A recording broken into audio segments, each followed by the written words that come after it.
Britain looks like a finished country. You see it on a map, neat and small. The coastline almost familiar. The names of its cities written in the same fonts you saw in school. The roads laid down in long, calm lines between the green fields and the grey towns. It looks settled. It looks like the story is over, and the country has been the same shape, the same idea, for a very long time. But Britain is not finished. Britain is a stack of forgotten countries piled on top of each other, and the country you see now is only the top page. Beneath that top page, there are kingdoms that vanished without a recorded name. There are cities that sank into the sea and are still there, just below the waves, with their bell towers ringing in the storm tides. There are roads that lead to nowhere, because the towns they were built for have been gone for 900 years. There are tribes who lived for thousands of years in this place, and then simply disappeared from the records, leaving only stone tools and burial mounds and a silence that the historians have never quite been able to fill. Tonight, we are going to walk slowly through some of those forgotten layers. We are going to look at the strange, the lost, the half-remembered, and the entirely forgotten parts of British history. The villages that emptied overnight and were never lived in again. The kings whose graves have never been found. The Roman cities that were simply abandoned with the dinner still on the table. The people whose language we no longer speak and whose gods we no longer name. The Britain that existed before there was a Britain at all. This is going to take a while. It is meant to. There is no urgency in any of this, because all of it is finished, all of it is sleeping, and we are only here to listen for a few hours while the night goes on around us. So get comfortable, lower the lights, settle into whatever soft place you are in, let your shoulders drop. We are not in a hurry. None of this is going anywhere. It has been waiting a very long time already. Before we go any further down into the layers, just a small thing. If you are the sort of person who likes this, who likes the quiet old strange places and the long, slow telling of them, then it would mean something to me if you tapped the subscribe button before you drift off. You do not need to do anything else. You do not need to watch the whole thing. You do not even need to remember in the morning that you watched it at all. The channel just keeps a little candle lit for you, and when the next long, quiet story is ready, it will find its way to you again. Wherever you are, whatever night it is. Tap the little bell as well if you want, so the candle is brighter. And then, forget about it. Put the phone down. Close your eyes if your eyes want to close. You do not have to stay awake for any of this. In fact, the whole point is that you do not. So let us go. Let us start at the very bottom of the stack, with a country that was not yet an island, and a people whose name no one ever wrote down. There was a time when Britain was not Britain at all, because Britain was not separate from anything. The North Sea did not exist in the form we know it. Between what we now call Eastern England and what we now call the Netherlands and Denmark, there was a great lowland, gently rolling, full of rivers and reed beds and marshes and shallow lakes, full of deer and wild horses and aurochs, and the long, slow movement of human beings carrying flint tools and following the herds. We call this land Doggerland now, because the fishermen who first started pulling its bones up out of the seafloor in their nets were working a great submerged sandbank called the Dogger Bank, and the name stuck. But the people who lived there did not call it Doggerland. They did not call it anything that survived. They were there for thousands of years. They lived. They had children. They had names for the rivers and the seasons and the animals and each other. And not one of those names has come down to us. Not one syllable. There is no inscription, there is no carved word. There is only the soft, slow drowning of their country, which began about 10,000 years ago when the great ice sheets that had locked up so much of the world's water began to melt and the seas began to rise. They rose slowly at first. A person living through it would not necessarily have noticed in their lifetime. But over generations the coast crept inland. The rivers became estuaries. The estuaries became bays.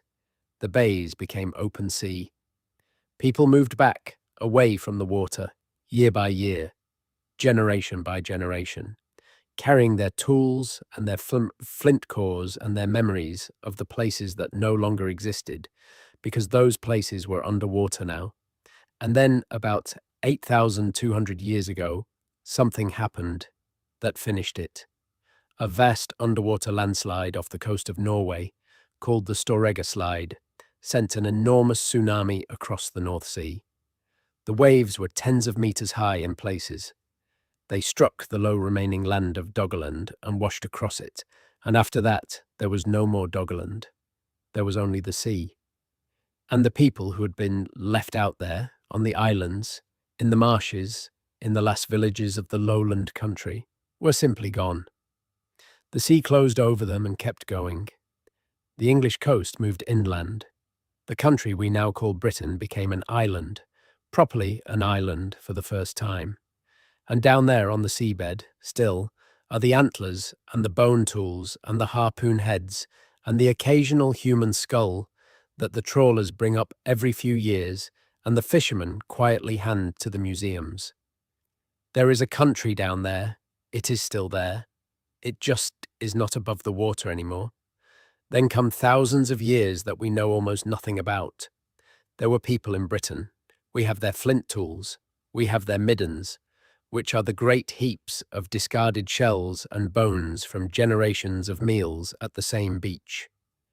We have a few of their dead, curled up in caves or under shallow mounds with red ochre rubbed into their bones. But we do not have their names. We do not have their languages. We do not have their gods.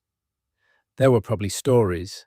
There were probably long winter night tellings around fires in shelters made of bent wood and skins, with the rain falling outside and someone in the dark telling the children where the river came from, or why the moon goes through her changes, or what happens to a person after they die. We do not have any of those stories. They are gone. We can sit here tonight and feel that they were told, that they existed, that the act of telling stories at night to send people to sleep is in fact one of the oldest human things, older than writing, older than agriculture, older than the wheel. People have been doing this for as long as there have been people. But the actual content of those tellings, the actual words, are not recoverable. They are dissolved into the soil of Britain like the bodies of the people who told them. They are part of the ground now, and we walk on top of them without knowing. Eventually, somewhere between 6,000 and 4,000 years ago, something began to change in the British Isles. People started building. They started moving very heavy stones. They started raising long mounds of earth over their dead. Mounds so big that you can still see them from a long way off, sitting on the chalk downs of southern England, like the backs of sleeping animals. These are the long barrows. Some of them are 5,000 years old. Some are older. They were built before the pyramids. They were built before the cities of Mesopotamia were anything more than mud villages. They sit on the English landscape, and most people drive past them without noticing them, because they look like hills. But they are not hills. They are deliberate. Someone, or rather many, someone's over many generations, decided that the most important thing they could do with their lives was to gather every able body in the community and drag baskets of chalk and timber and stone to a particular spot on a particular ridge and pile it up into a long, low mound, and then place their honored dead inside, and then close it. We do not know what they thought they were doing. We do not know what they believed about the dead. We do not know if the long mound was a doorway, or a fence, or a place where the ancestors could be visited, or a place where they were sealed away forever so they would not come back. We have the mounds. We do not have the meaning. And the people themselves, the long barrow builders, the people whose work made the soft, rolling landscape of southern England what it is, are gone from us as completely as Doggerland is gone. They left the mounds. They did not leave a name. Then the great stone circles begin. Not just Stonehenge, although Stonehenge gets the attention. There are hundreds of stone circles across the British Isles. There are circles in Cumbria, in Cornwall, in the Outer Hebrides, in Orkney, in the Wicklow Mountains across in Ireland, in the lonely uplands of Wales. They are everywhere. Some are huge, the size of a small town. Some are small and intimate, just a ring of low boulders in a field where you would not look twice unless someone pointed them out. They were built over a span of more than 1,000 years by different people, in different styles, for what seemed to be different reasons. Some align with the rising of the sun on particular days. Some align with the setting of the moon at the extremes of its 18-and-a-half-year cycle. Some seem to align with nothing at all, and we cannot tell whether that is because we have failed to find what they align with, or because they were never meant to align with anything in the first place. They are stones in a ring. They were important enough that people moved them, sometimes from very far away, sometimes from sources you can still identify, like the blue stones of Stonehenge, which came all the way from the Preseli Hills in West Wales, a journey of about 240 kilometres in a country with no roads, no horses, no wheeled vehicles that we can prove. People did this. People who did not have writing, who did not have metal in the earliest phases, who did not have anything we would call a state. They organized themselves enough to move stones the size of small houses across a quarter of the country, set them in the ground and arrange them in patterns. And then, after about 1,000 years of doing this, they stopped. The circles fell out of use. People stopped gathering at them. The grass grew up around them. Some were pulled down by later farmers who wanted the field clear. Some were absorbed into Christian sites, with chapels built right up against them, or even inside them. Most just sat there, slowly being weathered, slowly being forgotten, while the people who built them disappeared from the story entirely. Because here is the strange thing about the stone circle builders. They are not, genetically, the same people as the modern British. There was a population replacement. About 4,500 years ago, a new group of people arrived in Britain from the continent. We call them the Beaker people, because they buried their dead with a particular kind of pottery vessel, a bell-shaped beaker, that you can pick out of a grave assemblage from a long way off. The Beaker people came from Central Europe originally, and before that from the great grasslands east of the Black Sea, the steppe. They brought with them horses and wagons, and a different language, and a different set of gods, and eventually, the working of metal. They arrived in Britain, and within a few centuries, the genetic signal of the older population, the people who had built the long barrows and the early stone circles, had almost entirely disappeared. Something like 90% of the British gene pool was replaced. We do not know how. There is no record of a great war. There is no mass grave. There is no sign in the archaeology of a violent invasion. The old people just stopped showing up in the burials, and the new people started showing up instead. And within 5 or 6 generations, the change was complete. The country was the same. The landscape was the same.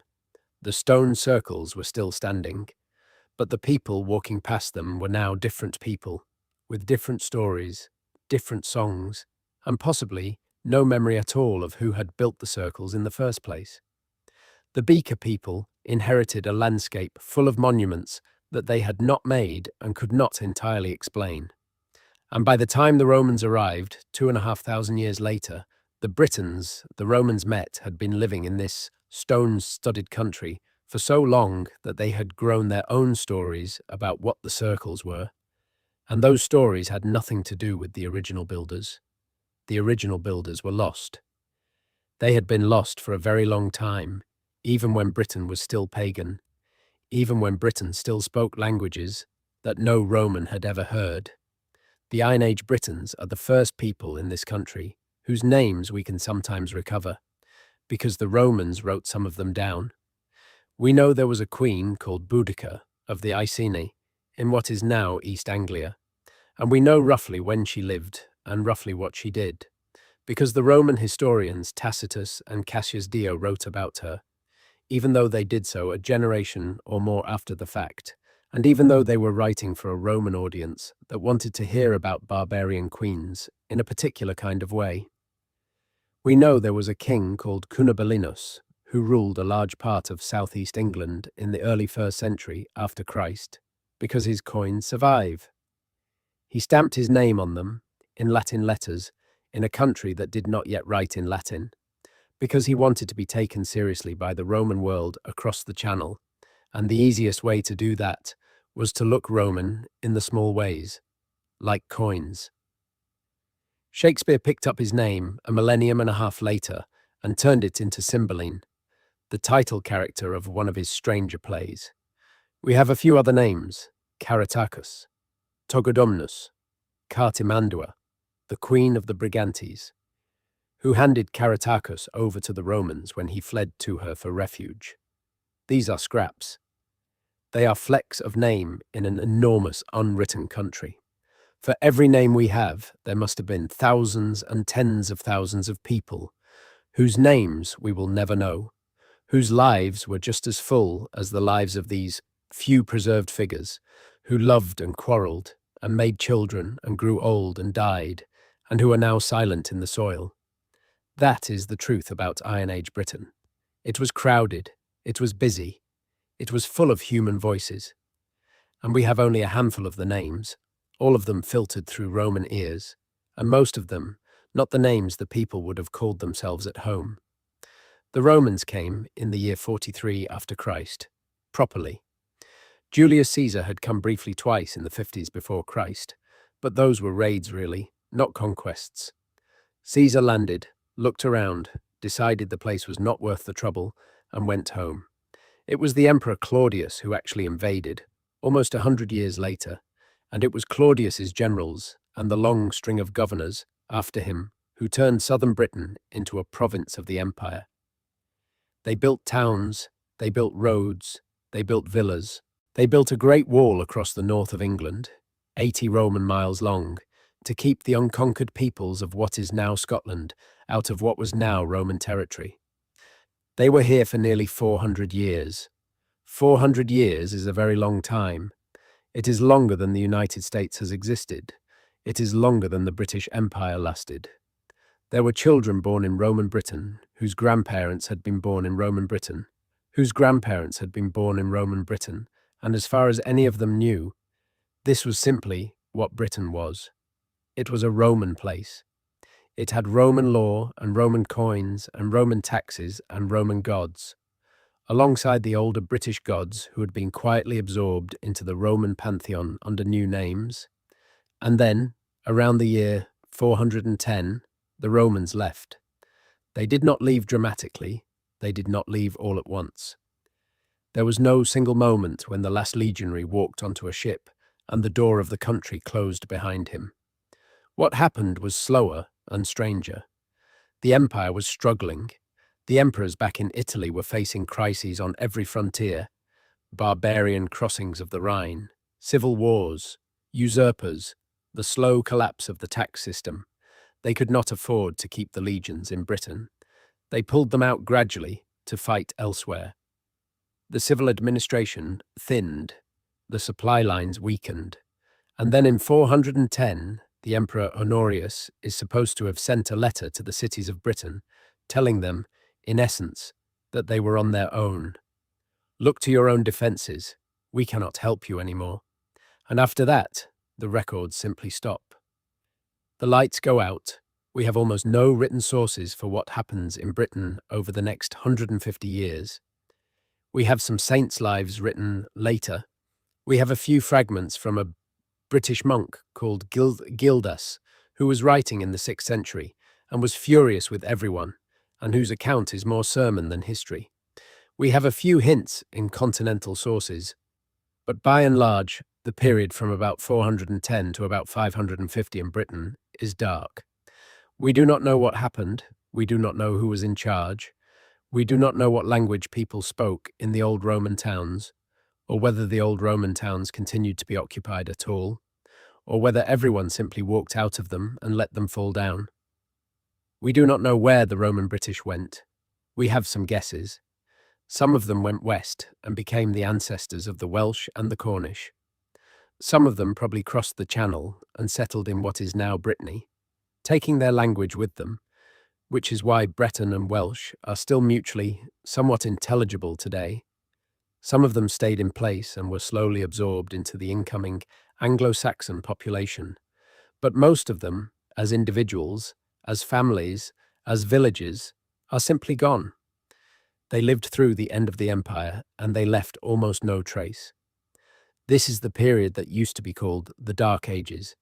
Historians do not like that name now because it suggests the people themselves were dark or savage or stupid, which they were not. The darkness is on our side. We cannot see them. They lived perfectly bright lives, full of detail and trouble and joy and song, and we cannot see any of it. Whatever they wrote down, if they wrote anything down, has not survived.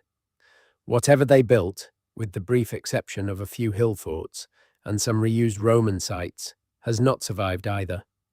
They lived in timber, and timber rots. They lived in turf, and turf returns to the field. They lived for 150 years in a country that had, until very recently, been a fully Roman province, with central heating and glass windows and proper sewerage, and they watched all of that fade into the past, and they did not write down what it felt like to watch it fade.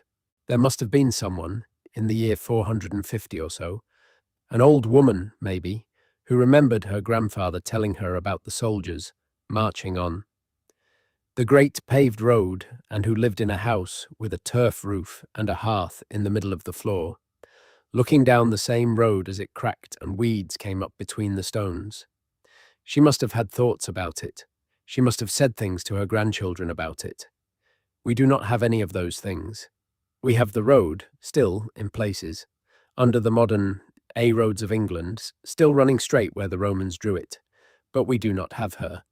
And during that long, dark stretch, somewhere in the west of Britain, a story begins that will eventually swallow all the other stories. The story of Arthur. We do not know if Arthur was real. There is no contemporary source that mentions him by name. The earliest writers to use the name Arthur, the monk Nennius in the 9th century and the chronicler Geoffrey of Monmouth in the 12th, were both writing centuries after the events they describe, and both of them had their own reasons for telling the story the way they did.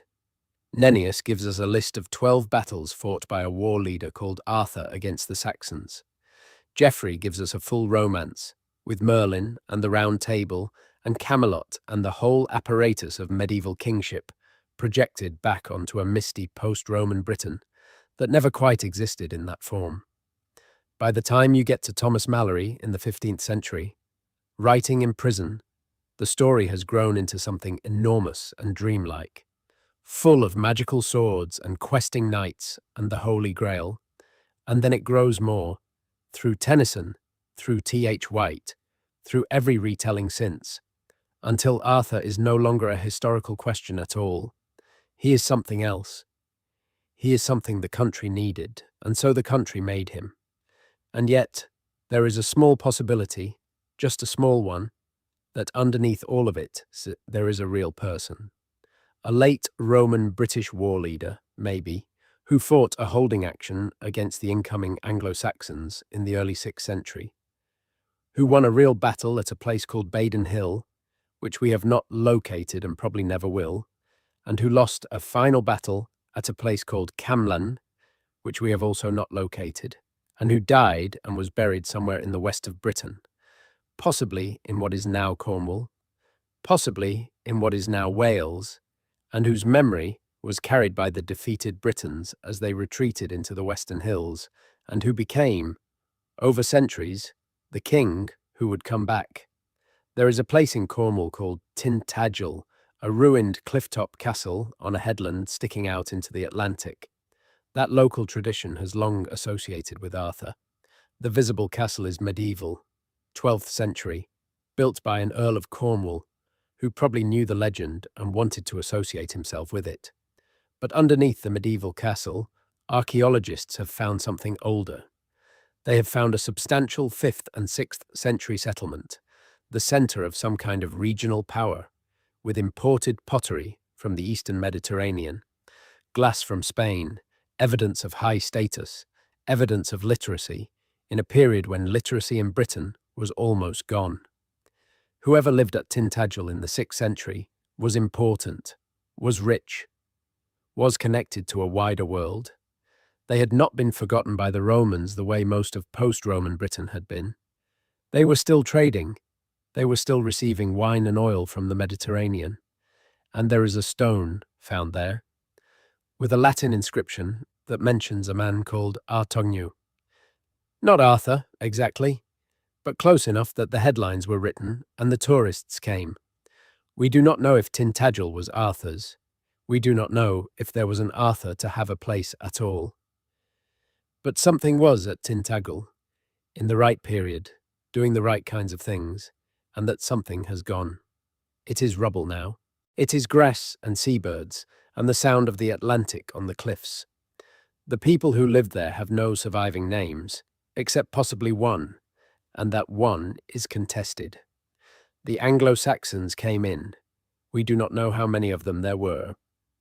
The traditional story, told first by the Venerable Bede in the early 8th century, is that the Britons, abandoned by Rome, hired Saxon mercenaries to defend them against the Picts and the Irish, and the mercenaries then turned on their employers, sent for their cousins back home in what is now northern Germany and southern Denmark, and conquered the country.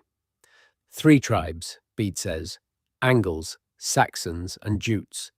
They settled in different parts of the country. The Jutes in Kent and the Isle of Wight, the Saxons in the south, giving their name to Sussex and Essex and Wessex and Middlesex. The Angles in the north and east, giving their name eventually to England itself, which is the land of the Angles, and the Britons were pushed west, into Wales, into Cornwall, into the southwest peninsula and the western mountains, where they kept speaking their old language, which became Welsh and Cornish and the speech of Strathclyde. That is the story. The reality, as the genetics and the archaeology have been showing us over the last few decades, is more complicated. There were Anglo-Saxon migrants, certainly. They came across the North Sea in numbers we cannot precisely calculate, settled in the eastern half of the country, brought their language and their pagan gods and their burial customs. But they did not replace the local population the way the Beaker people had done thousands of years earlier. They mixed. They married into the existing British population. The British population, in many places, simply adopted the new culture and the new language and became, after a few generations, Anglo-Saxon in identity, even though they were largely British by descent. Modern English DNA is a complex layered thing, with deep older roots underneath the Anglo-Saxon overlay, and what was lost in those centuries was not so much the British people as the British language and the British memory of who they had been. The language, except in Wales and Cornwall, simply stopped being spoken. People started speaking what would eventually become English.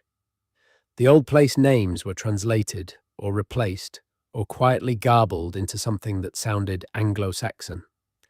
The old gods were renamed or forgotten. The old saints, if there were any, were absorbed into the new church or quietly left in their wells and their stones to be venerated by country people who were not entirely sure why they still bowed to a particular hawthorn on a particular hill, but who kept doing it anyway. The old country went down underneath the new country and stayed there, half remembered, surfacing occasionally in a strange place, name or a fragment of folk custom or a stone in a wall that nobody could explain. It is still there. It has not really left. It has only been built over. The Anglo-Saxons themselves became Christian, eventually, after a long, messy process that began in the late 6th century with the arrival of missionaries from Rome and from Ireland. They built churches. They wrote down their laws. They produced, for a brief shining moment in the 7th and 8th centuries, one of the great cultures of early medieval Europe, the culture that made the Lindisfarne Gospels and the Sutton Hoo helmet and the long poem of Beowulf, which is set not in England but in Scandinavia, in the half-remembered ancestral homeland of the Angles, and which is the oldest substantial poem in English. The Sutton Hoo burial is itself a strange thing. A great ship, 90 feet long, dragged up out of a river in Suffolk and buried in a mound, with a king inside it, surrounded by treasure. We do not know for certain who the king was. The most likely candidate is Raedwald of the East Angles, who died around 624, but we cannot prove it. The body itself was not present when archaeologists opened the mound in 1939. The acidic sandy soil had dissolved it. There were only traces, the shadow where a body had been, the iron studs of the shoes, the buckles of a belt. Everything organic was gone, and the treasure that was buried with him is extraordinary.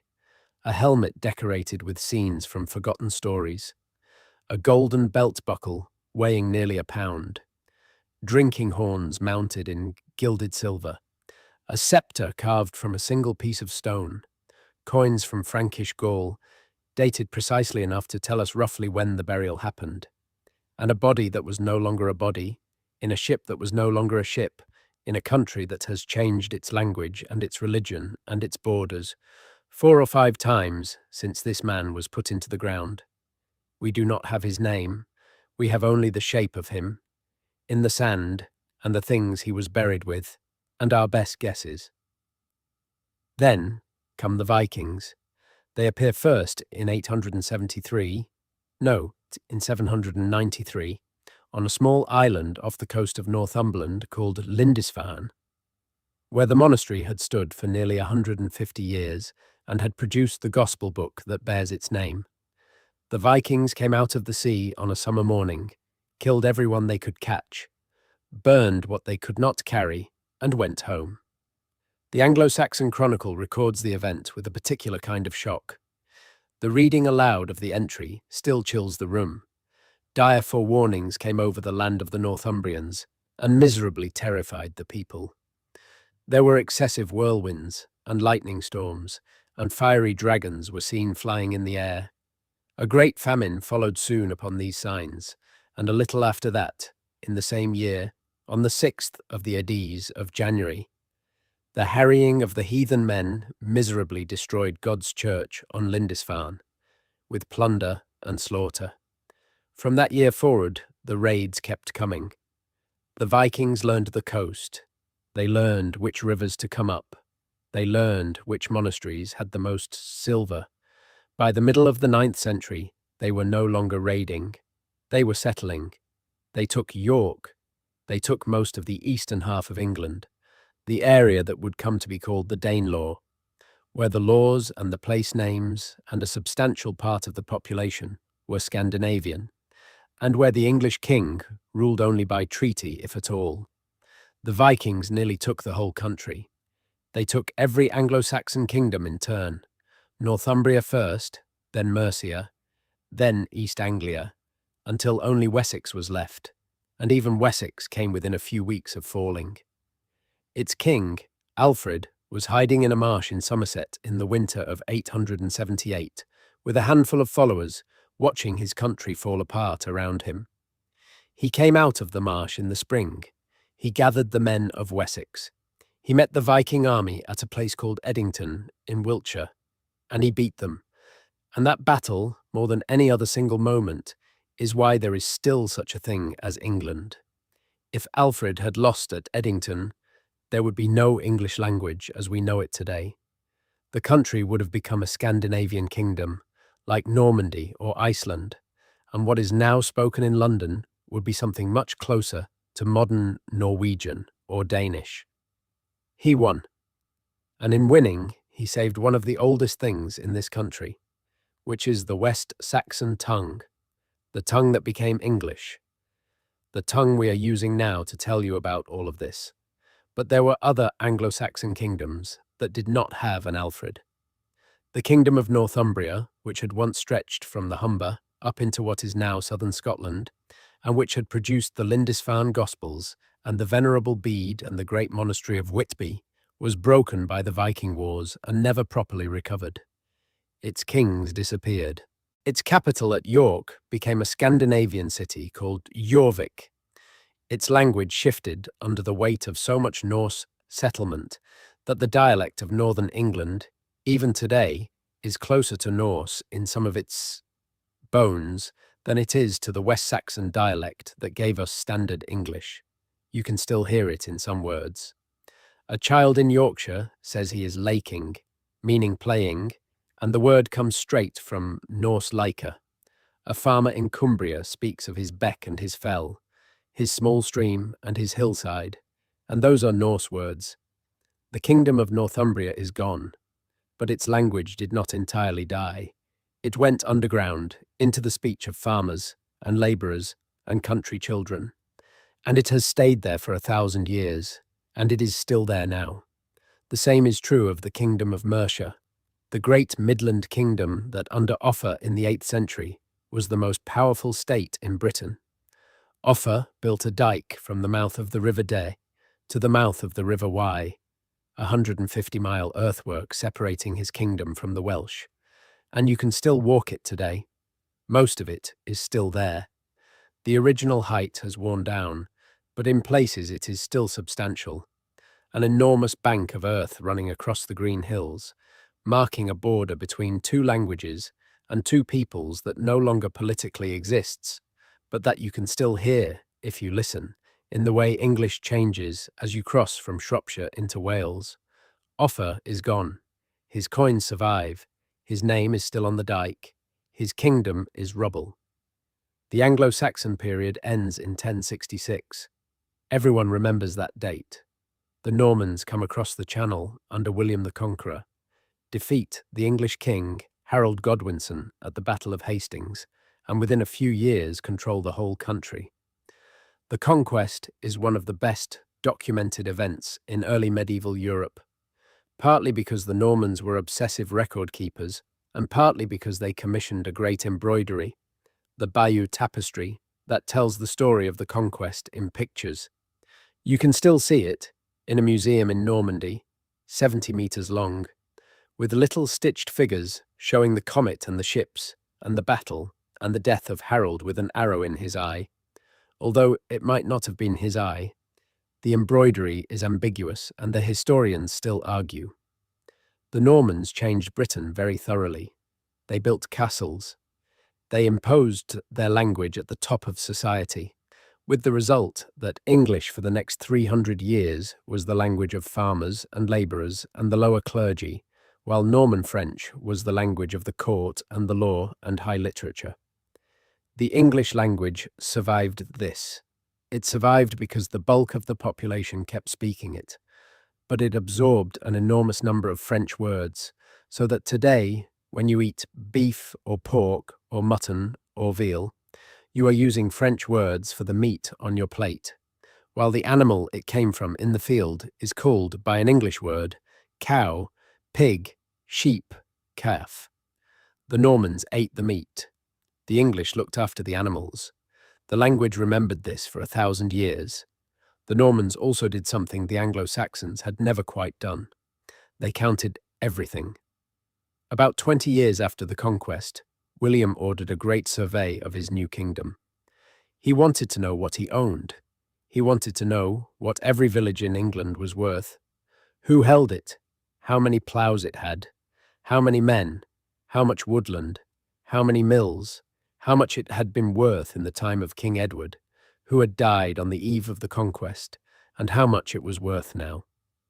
The survey took less than a year.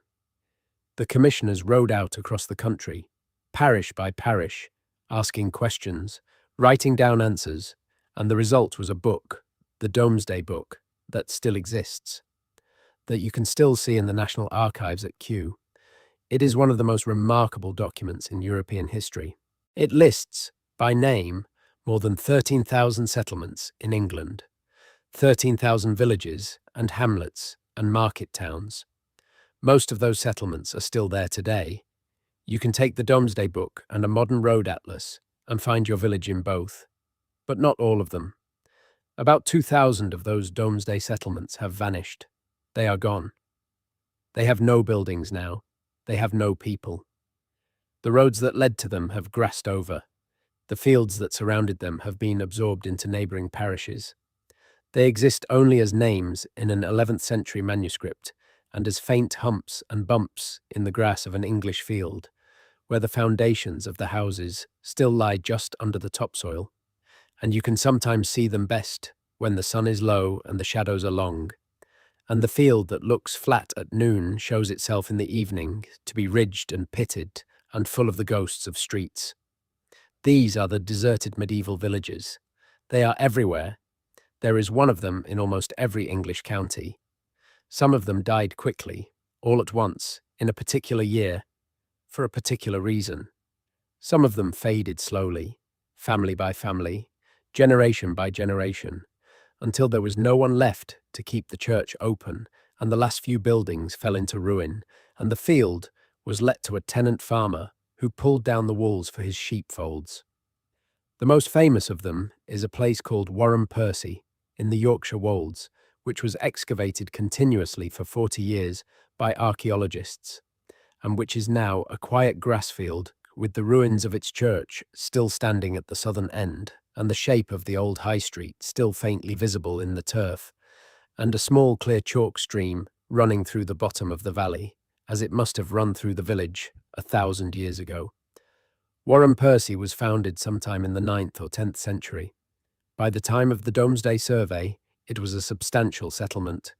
It had 2 manors and a church. It survived the conquest, the harrying of the north, the various medieval famines and plagues. It was still there in the early 15th century. And then, sometime around the year 1490 or 1500, the last family was evicted. The landlord wanted the land for sheep. Wool was making more money than wheat. The peasants who had farmed the open fields for 5 centuries were turned out, and the houses they had lived in were pulled down, and the village ceased to exist. The church kept going for a while, because the landlord and his family still wanted a place to be buried, but eventually it too fell into disuse. It was abandoned in the 19th century. By then, the village it had served had been a sheep pasture for 300 years. Warren Percy is not unusual. It is just well excavated. The same thing happened in hundreds of other places, particularly in the Midlands and in the north, where the soil was better suited to sheep than to grain, and where the landlords could see that they would make more money by clearing the peasants off and putting wool on the hills. The process is called enclosure, although the great peak of enclosure came later, in the 18th century, when Parliament passed laws allowing landlords to fence in what had been common land. The medieval enclosures were earlier, more piecemeal, and in many ways more brutal, because they fell on people who had no protection, no recourse, no court they could appeal to. A whole village would be told that it was no longer welcome on land that its families had farmed since before the conquest. The people would walk away, carrying what they could. Some of them went to other villages. Some of them went to the growing towns and became labourers or beggars. Some of them simply vanished from the record. And behind them, in the green fields, the village stayed in the soil, slowly settling into the shape we see now from the air, the ridges and the platforms and the sunken lanes of a place that has been gone for 500 years. Some of the deserted villages died for a different reason. The Black Death came to England in the summer of 1348. It arrived at the port of Weymouth in Dorset, brought by a sailor on a ship from Gascony, and within 18 months it had spread to every corner of the country. Nobody knew what it was. People had no concept of bacteria, no understanding of how disease moved from one person to another, except through some kind of bad air or the wrath of God. The disease itself was hideous. People developed swellings in their groins and armpits, the buboes that gave the bubonic plague its name. They developed black spots on their skin, where the blood vessels had burst beneath. They burned with fever. Many of them died within 3 or 4 days of the first symptoms. Some of them died within hours. Estimates vary, but probably between 1/3 and a half of the entire population of England died in the 2 years between 1348 and 1350. A third to a half.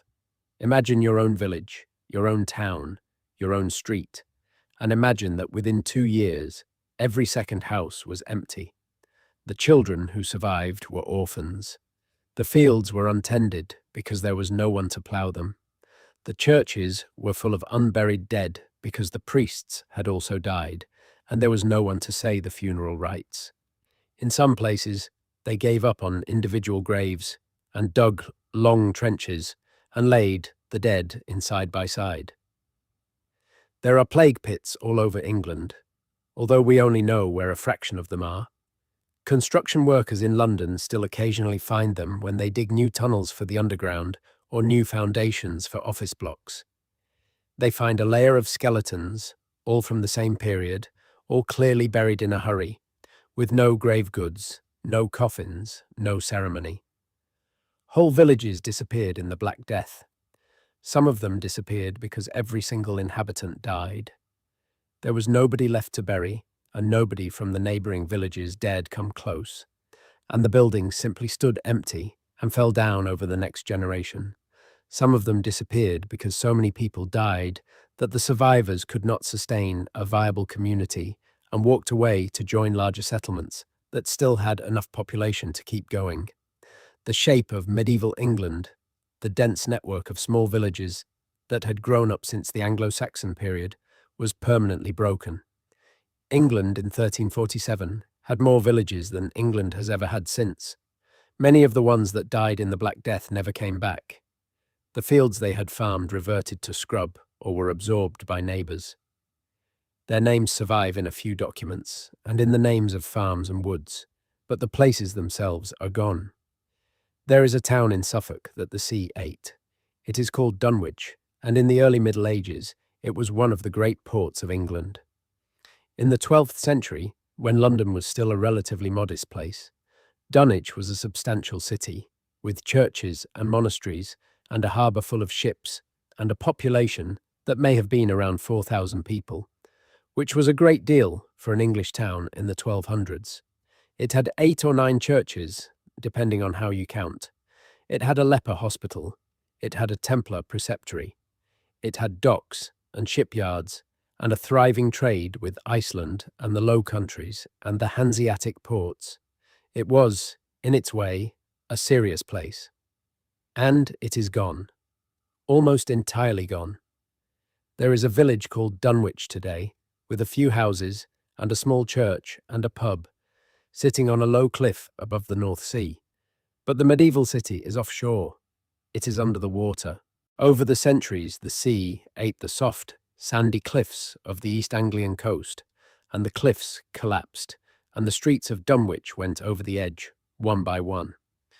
There was a great storm in 1286 that took a substantial part of the town in a single night. Another storm in 1328 took more. Another in 1347. Another in the late 16th century. By the time the Tudors were in power, Dunwich was already a shadow of itself. By the 18th century, only one church remained on the original site, All Saints, and the cliff was creeping up to it. The villagers watched it go, year by year. The graveyard fell first. Bones came out of the cliff face in heavy rain. People still alive in Victorian times wrote letters describing seeing the bones of their ancestors falling onto the beach. The church itself went over the edge in pieces between about 1910 and 1922. The last tower fell during a storm. There was a photograph taken. It is a small grainy photograph showing the lonely tower at the edge of the cliff, leaning slightly, and the sea below it. After the photograph, the tower fell, and Dunwich was finished. You can stand on the present cliff and look out at the sea and know, intellectually, that out there, under the water, are the streets and the foundations and the bones of a medieval city. Sonar surveys have mapped them. You can see the rough outline of the harbour, the lines of certain main streets, the foundations of one or two of the churches lying broken on the seabed. The locals say that on quiet nights, when the wind is in the right quarter, You can hear the bells of the lost churches ringing under the sea. This is not true in any literal sense. The bells have not been there for centuries. They were taken out and sold for scrap or melted down into other bells long before the buildings finally went under. But you can understand why people say it, why people have been saying it for a long time, because the sea above a drowned city is a strange thing to look at when you know what is under it. The sea does not look any different. It looks like sea, but there is a city in it, and the city had people, and the people had names, and shops, and arguments, and weddings, and funerals, and all of that is in the water now, and the water has been keeping it for 700 years, without much in the way of explanation. After the Anglo-Saxon period and the Norman conquest, England settled into the long medieval centuries that everyone half remembers from school.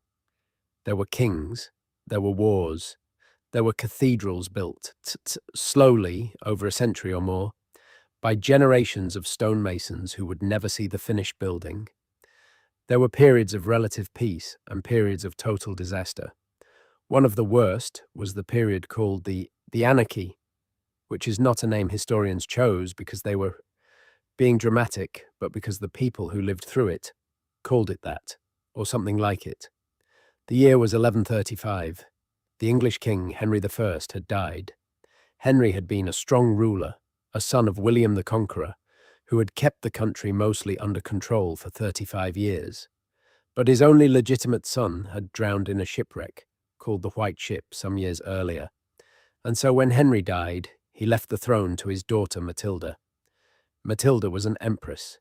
She had been married to the Holy Roman Emperor in her teens. He had died, and she had come back to England, and Henry had had all his barons swear an oath to accept her as queen after his death. The oath did not stick. As soon as Henry was dead, his nephew Stephen rushed to London, was crowned king, and held onto the throne for the next 19 years, against Matilda's constant attempts to take it from him. The country was divided. Some barons supported Stephen, some supported Matilda. Many switched sides depending on which one looked like winning at any given moment.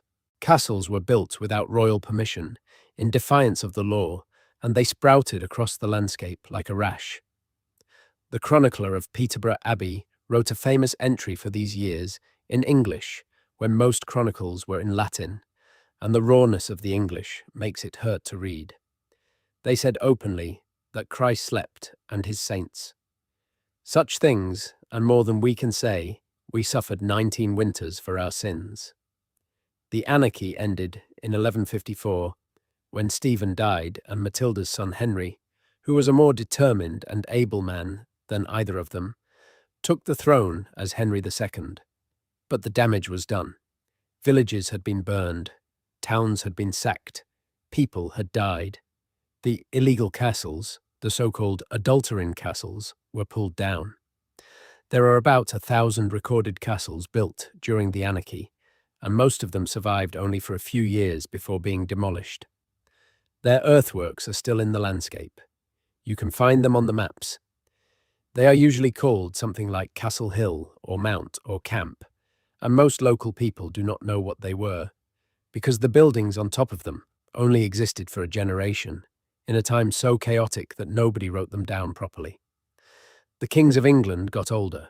The dynasty changed names a few times, from Plantagenet to Lancaster to York and back again, depending on which branch of the family was currently strong enough to keep the crown.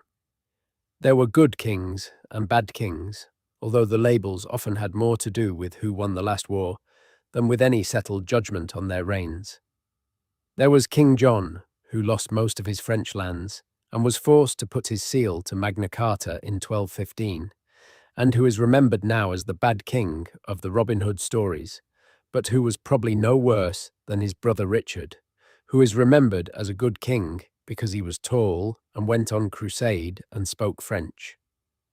There was Edward I, who built a chain of stone castles around the coast of North Wales to hold down the Welsh after he conquered their country, and you can still walk in those castles at Caernarfon and Conwy and Beaumaris and Harlech and they are some of the most complete medieval fortresses in Europe.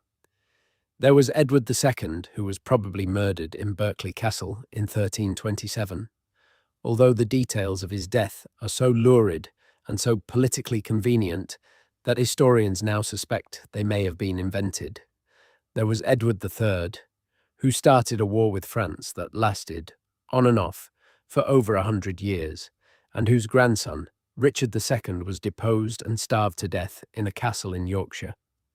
There was Henry IV, who took the throne from Richard and was haunted by it. There was Henry V, who won the Battle of Agincourt in 1415 and died of dysentery at 35, leaving his throne to a baby. The baby was Henry VI, who grew up to be a gentle and pious man entirely unsuited to ruling 15th century England, and who lost his grip on the country during a series of nervous collapses, and whose loss of grip began the war that we now call the Wars of the Roses. The Wars of the Roses are not really called that by the people who fought in them. They called them simply the Troubles, or the Late Troubles, or sometimes the Cousins' War, because all the principals were cousins of each other, descendants of Edward III by different roots. There were two main factions, the Lancastrians, who supported Henry VI and his line, the Yorkists, who supported the rival claims of the Dukes of York. The wars went on, with pauses, from about 1455 to about 1487, depending on where you draw the lines. Battles were fought at places whose names are now famous, and at places whose names are now almost forgotten. Wakefield, Towton, Barnet, Tewkesbury, Bosworth, Stokefield. Towton, fought in a snowstorm on Palm Sunday, 1461, was probably the bloodiest battle ever fought on English soil. Estimates suggest that 28,000 men died in a single afternoon, which in a country of perhaps 2.5 million people was a casualty rate that the country had not seen since the Black Death. The dead were buried in mass graves in the fields where they fell. One of these graves was excavated by archaeologists in the 1990s. They found 37 skeletons jammed together in a pit, all male, all with terrible wounds. Most had been killed by blows to the head, often multiple blows, often delivered from above and behind, suggesting they had been killed while running away or while already on the ground. They had been stripped before burial. Their armor and their weapons and their clothes had been taken. They were just bodies in a pit in a corner of a Yorkshire field, and they had been there for over 500 years. The most famous lost-in king of the Wars of the Roses is Richard III. Richard was the last Yorkist king, the brother of Edward IV, and the man who took the throne in 1483 after his nephew, the boy king Edward V, was declared illegitimate. The boy and his younger brother were put into the Tower of London. They were seen playing in the garden in the summer of 1483. They were seen more rarely in the autumn. By the winter, they were not seen at all. They are the princes in the tower, and they are one of the great mysteries of English history. We do not know what happened to them. We do not know how they died. We do not know where they are buried. There is a small chest of bones in Westminster Abbey, found in the tower in 1674. That has long been said to be theirs, but the bones have never been definitively dated or identified, and the Abbey will not allow them to be tested. There are competing theories. Some people believe that Richard had them killed, which was the standard view for centuries. Some people believe that they were killed later by Henry VII, who replaced Richard and who had his own reasons to want them out of the way. Some people believe that at least one of them escaped, possibly to the continent, possibly under another name. There were people in the 15 years after 1483 who claimed to be one or other of the princes, and at least one of them, a young man named Perkin Warbeck, attracted enough support to mount a serious invasion of England in the 1490s before he was captured and hanged. We do not know if Warbeck was who he said he was. He probably was not. But the existence of pretenders shows that the bodies of the actual princes were never produced and never properly accounted for. They simply disappeared in a tower full of guards in the middle of London, in front of everyone, and nobody knows where they went. Richard himself died at the Battle of Bosworth in 1485, killed in a charge against Henry Tudor's bodyguard, struck repeatedly in the back of the head after his helmet came off. He was the last English king to die in battle. His body was taken to Leicester, displayed naked for a few days as proof that the old king was dead, and then buried in the church of the Greyfriars in the centre of the town.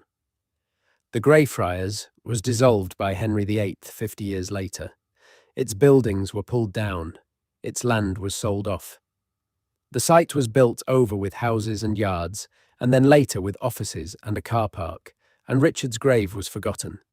For over 500 years, nobody knew where he was. There were stories that his bones had been dug up at the time of the Reformation and thrown into the River Soar. There was a plaque on a bridge over the river suggesting as much. But in 2012, a small group of researchers and amateur historians and one very determined member of the Richard III Society decided to dig up a car park in Leicester and see what they could find. On the first day of the excavation, in almost the first trench, they found a skeleton, a male skeleton, with severe curvature of the spine, which Richard was known to have had, with multiple injuries, including a major wound to the back of the skull that would have been instantly fatal. The DNA was tested against living descendants of Richard's sister, traced through the female line down 5 centuries of births and marriages. It matched. After 527 years, Richard III had been found under a car park in a Leicester city centre office complex. He was reburied with great ceremony in Leicester Cathedral in 2015. The car park was kept and turned into a small visitor centre. He had been about 6 feet under the tarmac, where people parked their cars to go to the council offices for as long as anyone could remember, and nobody had known he was there. The Tudor period began with Henry VII, who had been Henry Tudor before Bosworth, and who was a careful, suspicious, financially competent man who slowly rebuilt the royal treasury and the royal authority after the chaos of the Wars of the Roses. His son was Henry VIII, whose reign everybody remembers because of the 6 wives and the break with Rome and the dissolution of the monasteries. The dissolution of the monasteries deserves to be remembered as one of the great acts of lost history in Britain, because it physically erased a huge proportion of the medieval landscape. In 1536 and 1539, Henry's commissioners closed down every monastic house in the country. There were several hundred of them. Some of them had been there for nearly 1,000 years. They held a vast amount of land, somewhere between 1/5 and 1/4 of the entire cultivated surface of England. They were closed by order, their monks and nuns pensioned off, or in some cases, executed. Their lands and their buildings were sold off, very cheaply, to whichever local gentleman happened to be in favour with the crown. And the buildings themselves were stripped. The lead came off the roofs first. Once the lead was off, the rain came in. Once the rain came in, the timber rotted and fell. Once the timber was gone, the stone walls were available for any local farmer or builder who wanted to take them. Whole abbeys that had stood for 500 years, were taken apart over a generation or two, and the stones were used to build farmhouses and barns and walls in the surrounding parishes. You can drive through almost any part of England and see, in the field walls, in the corner of a barn, the dressed stones of a medieval cloister, with the chamfered edges and the mason's marks still on them. They are everywhere. The abbeys themselves are mostly ruins now. Fountains in Yorkshire, Tintern in Monmouthshire, Glastonbury in Somerset, Revols in Yorkshire, Whitby on its windy headland. Beautiful, partly because the medieval builders knew their craft, partly because ruin makes things beautiful in a way that completeness does not. But these were not built to be ruins. They were built to be living houses of prayer, with hundreds of men or women living in them, with daily round of services and meals and work and study, with sick people being cared for in their infirmaries and travellers being given beds in their guest houses. All of that was switched off in the space of about 3 years, and it never came back. Henry's daughter Mary tried to bring it back. She was Catholic, and she spent her short reign trying to undo what her father had done, and she failed. Her sister Elizabeth, who came after her, was Protestant, and Elizabeth secured the Reformation more or less permanently, and the monasteries stayed closed and ruined forever. England got used to having no monks in it. The continental countries did not have this experience. France had monks until the Revolution. Spain has them still. But in England, the rhythm of monastic life, which had been one of the deepest rhythms in the country for 900 years, just stopped. The bells stopped ringing, the chants stopped in the choir, the pilgrims stopped coming, and the buildings began their long, slow fall into the grass. Elizabeth's reign was, by the standards of the age, settled. There were threats and there were plots, and there was the Spanish Armada in 1588, which ended with the Spanish fleet shattered and the country preserved, more by storms in the North Sea than by anything the English navy actually did. But the Queen ruled for 44 years, and the country grew rich, and the theatre flourished, and English explorers began crossing the Atlantic in serious numbers for the first time. One of those expeditions has remained, all these centuries later, a mystery. In 1587, a colony of about 115 English settlers, men, women, and children, was put ashore on Roanoke Island, off what is now the coast of North Carolina. They were supposed to be the first permanent English settlement in the New World. The expedition leader, John White, went back to England for supplies, and the war with Spain prevented him from returning for 3 years. When he finally got back to Roanoke in 1590, the colony was gone. The buildings had been carefully dismantled, not burned, suggesting an orderly departure. There were no bodies. There were no signs of violence.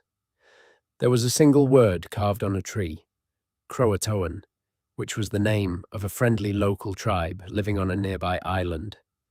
White wanted to sail there to look, but a storm came up, and his ships were damaged, and he had to return to England.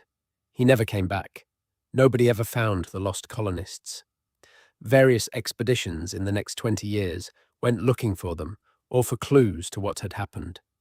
There were occasional reports from later English settlers of native peoples in the interior who had grey eyes and spoke a few English words and claimed to be descended from white people who had come long ago, but nothing was ever proven. The lost colony of Roanoke is now an American story, but it started as an English story, an Elizabethan story, and the people who were lost there were the Queen's subjects, ordinary English men and women who walked off into the woods of a continent they barely understood and were never seen by their own people again. We do not know what happened to them. We probably never will. The most likely explanation is that they ran out of supplies, integrated with one of the local tribes for survival, and were absorbed over a generation or two. Their descendants may still exist. Somewhere, with names and faces nobody connects to the lost colony anymore. The Stuart kings came in after Elizabeth, the Scottish dynasty that united the two crowns of England and Scotland in 1603, when James VI of Scotland became also James I of England. The Stuart century was disastrous.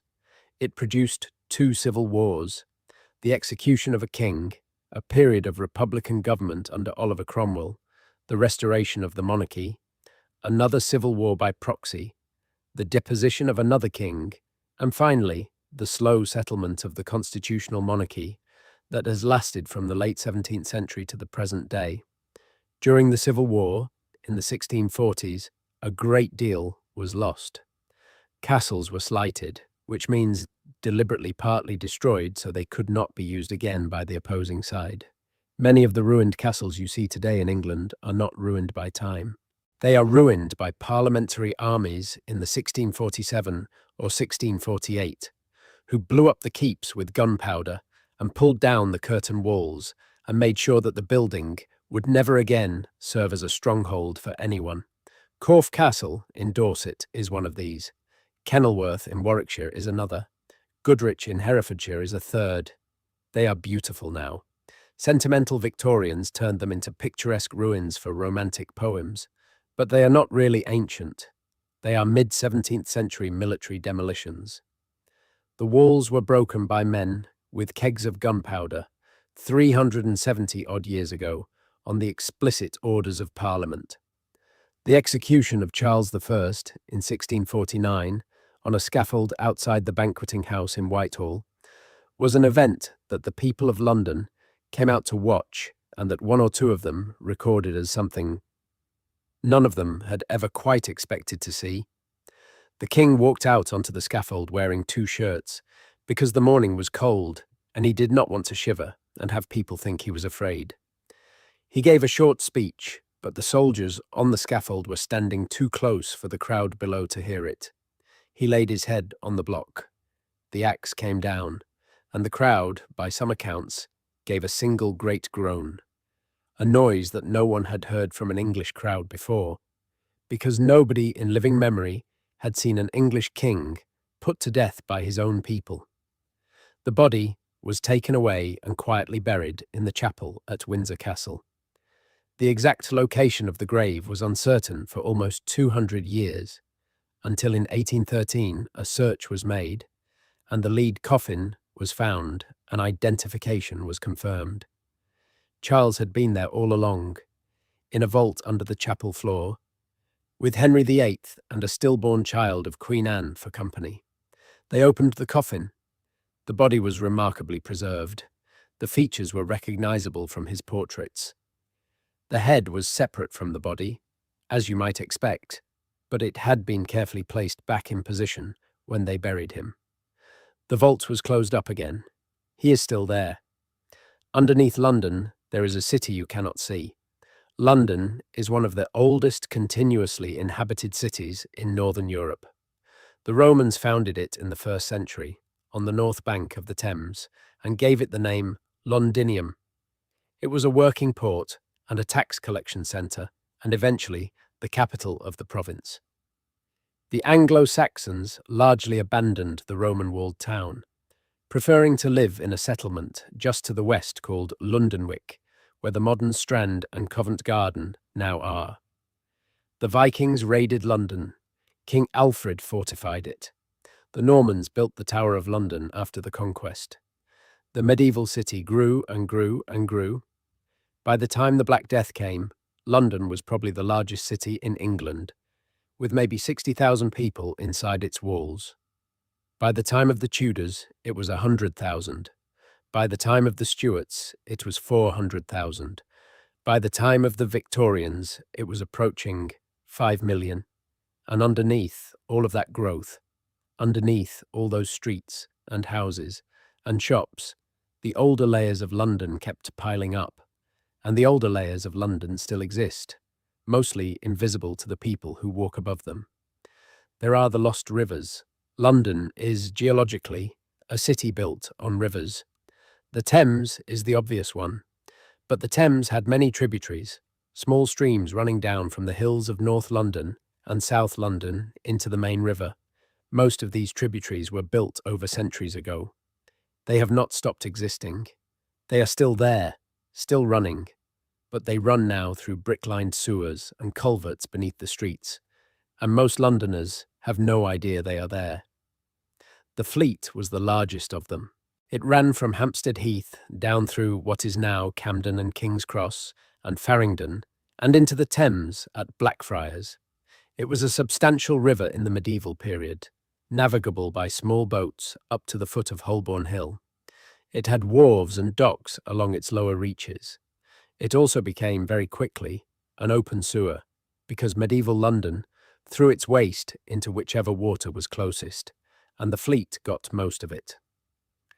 By the 17th century, the Fleet was so foul that people complained about the smell from a mile away. By the 18th century, parts of it had been arched over and covered with streets. By the 19th century, all of it was underground. The fleet still runs. It runs under Farringdon Road. You can find the place where it emerges into the Thames, under Blackfriars Bridge, if you know where to look, at very low tide, and you can see the dark mouth of the culvert in the embankment wall. Most people have walked past it 1,000 times without noticing. There are others. The Walbrook, which ran through the middle of the Roman city, and which the Romans considered sacred. They threw votive offerings into it, swords and helmets and the heads of statues. Archaeologists have pulled some of these out, including one extraordinary find, a temple to Mithras, the Eastern god whose cult was popular among Roman soldiers, which had stood right next to the Walbrook in the 3rd century, and which was discovered during construction work in 1954, and which is now on display in the basement of an office building in the City of London, with the original stones reassembled and a sound and light installation around them to give visitors a sense of what the worship there might have felt like. The Walbrook itself is gone above ground. It runs in a sewer under Bank Station. Then there is the Tyburn, which gave its name to the gallows that stood for centuries at what is now Marble Arch, where thousands of executions were carried out in the open air for a crowd that sometimes numbered in the tens of thousands. The Tyburn River runs under Buckingham Palace. The gallows are gone. The river is still there. Then there is the Effra, which runs from Norwood down through Brixton and Kennington and joins the Thames at Vauxhall. Then there is the Westbourne, which crosses the district line in a large iron pipe that you can see if you sit in the right carriage at Sloane Square Station and look up. The pipe is the river. It has been there since the 1860s. Trains have been passing underneath it ever since. There are the plague pits. There were several great plagues in London after the Black Death of 1348, including a particularly bad one in 1665, the Great Plague, that killed around 100,000 people in a city of about 500,000 in the space of 18 months. The dead had to be buried, but the existing parish graveyards were quickly overwhelmed, and so emergency pits were dug in open ground all over the city. We know roughly where some of them were, because the parish records of the time describe them. We do not know exactly where many of them are. They have been built over. There are office buildings, blocks of flats, and stations of the London Underground that sit directly on top of 17th century mass graves. Most of the time, this does not cause any practical problems. Occasionally, when new construction work begins, archaeologists are called in to deal with the bones that come up. The extension of the Jubilee line in the 1990s, the construction of Crossrail in the 2010s, both encountered substantial plague burials. Both had to slow down and bring in osteologists to record what was found. The bones come out, get studied, get reburied somewhere quieter. Then the construction goes on, and Londoners continue to walk above the dead without much thinking about it, because London is so old and the dead are so many that you cannot really avoid them. The Great Fire came in 1666, just a year after the plague, in the early hours of a Sunday morning in September. It started in a bakery on Pudding Lane. The baker, a man called Thomas Fariner, claimed afterwards that he had carefully damped down his oven the night before, but something caught and the fire spread to a stable next door, and from the stable to a hay store, and from there to the closely packed timber houses that filled medieval London. There had been a long, hot, dry summer. The wind was easterly. The fire moved fast. By Sunday afternoon, it had taken hundreds of houses. By Monday, it had reached the Thames. By Tuesday, it had taken the Royal Exchange and was approaching St. Paul's Cathedral, the great medieval cathedral that had stood since the 11th century. The cathedral burned. The stones cracked from the heat. The lead on the roof melted and ran in rivers down the streets. Booksellers had taken refuge in the crypt with their stock, thinking that the stone would protect them. The stone did not protect them. The fire burned for 4 days.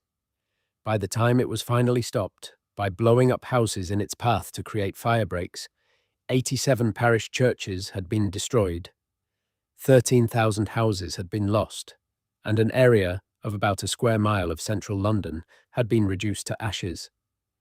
Most of the medieval city was gone. The street plan survived in places.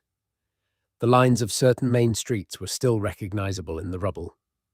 But the buildings themselves, almost everything from before 1666, was finished. The London you can walk in today is largely a post-fire London, with later layers from the 18th and 19th and 20th centuries built on top of the post-fire footprint. Anything older has to be looked for. There is one street, called Wardrobe Court, near St. Paul's, that has a few buildings that survived the fire. There are sections of the old Roman wall standing in odd places in the city. There is the Tower of London, far enough east that the fire did not reach it. There are a handful of medieval churches that did not burn, including the round church of the Temple, built by the Knights Templar in the 12th century. But almost everything else from the long medieval centuries of London was wiped out in those 4 days, and the city had to be entirely rebuilt by Christopher Wren and his colleagues in the new classical style that would define 18th century London. The new St. Paul's Cathedral that Wren built is itself now an old building. It has stood for over 300 years.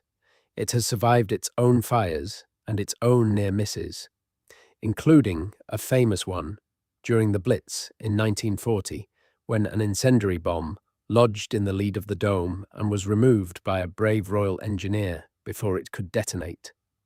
The photograph of St. Paul's standing alone above the smoke and burning buildings of the surrounding city on the night of the 29th of December, 1940, taken by a photographer called Herbert Mason from the roof of the Daily Mail building, is one of the most famous photographs ever taken of London.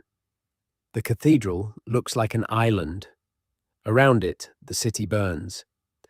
The photograph became a symbol of British survival during the war, and the cathedral itself became a symbol of continuity, of the idea that something old could come through the worst that history could throw at it. But of course, much around it did not survive. The City of London lost about a third of its buildings in the Blitz. Whole streets, whole districts, whole neighbourhoods were flattened. Some of them were rebuilt as office towers in the 1960s and 70s. Some of them are still empty lots, hidden behind hoardings, waiting for the next phase of redevelopment. There are places in the city where you can stand and know, from old photographs, that there was a row of 17th century shops here once, and a Georgian terrace there, and a Victorian warehouse on that corner. And now there is nothing, or there is a glass and steel building from 1968 that does not match anything around it. The old layers of London have been knocked down and replaced so many times that the city is, in some quarters, a kind of palimpsest, a parchment that has been written on and erased and written on again, with the older writing still faintly visible underneath if you know how to look. Outside London, in the long centuries between the medieval period and the modern, there were other things being lost. Whole languages were being lost. The Cornish language, descended directly from the British speech of the Iron Age, was spoken across Cornwall, well into the 18th century. It had been pushed steadily westward by the spread of English, until by 1600 it was only really spoken in the far west of the county, in the small fishing villages between Penzance and Land's End. By 1700 it was a minority language even there. By 1777, when an old woman called Dolly Pentreath died at Mousehole, near Penzance, the contemporary newspapers reported that she had been the last native speaker. This is not quite true.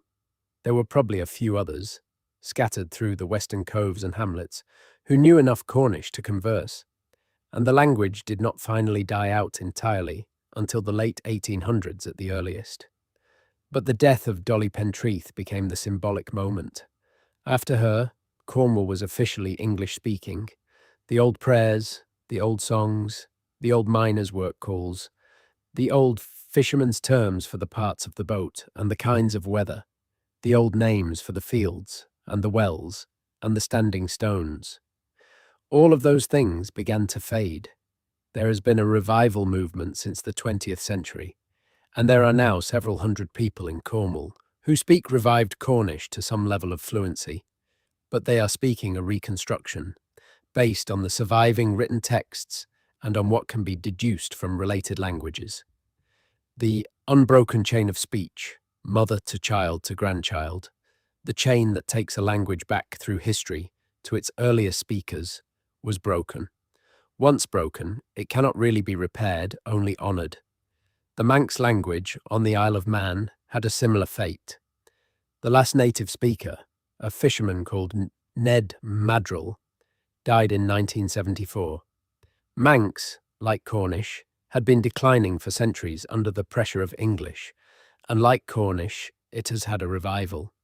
There are people teaching their children Manx today, and there is a school on the island where lessons are conducted in the language.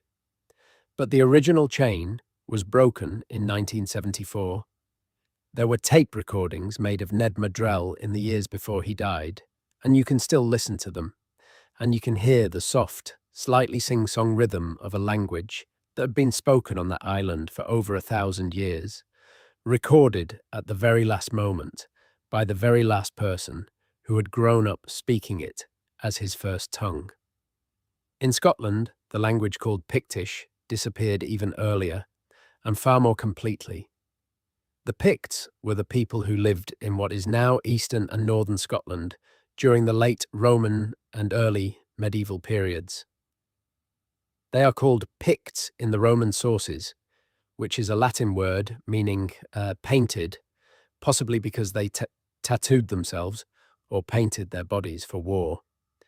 They had a culture distinct from the Britons to the south and from the Gaels who came over from Ireland to settle the western coast.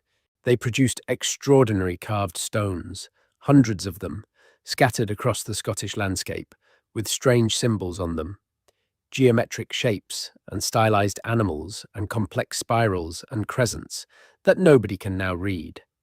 The Picts had a script, or at least they used symbols in a consistent enough way that we can suspect they were communicating something, but no one has ever cracked it.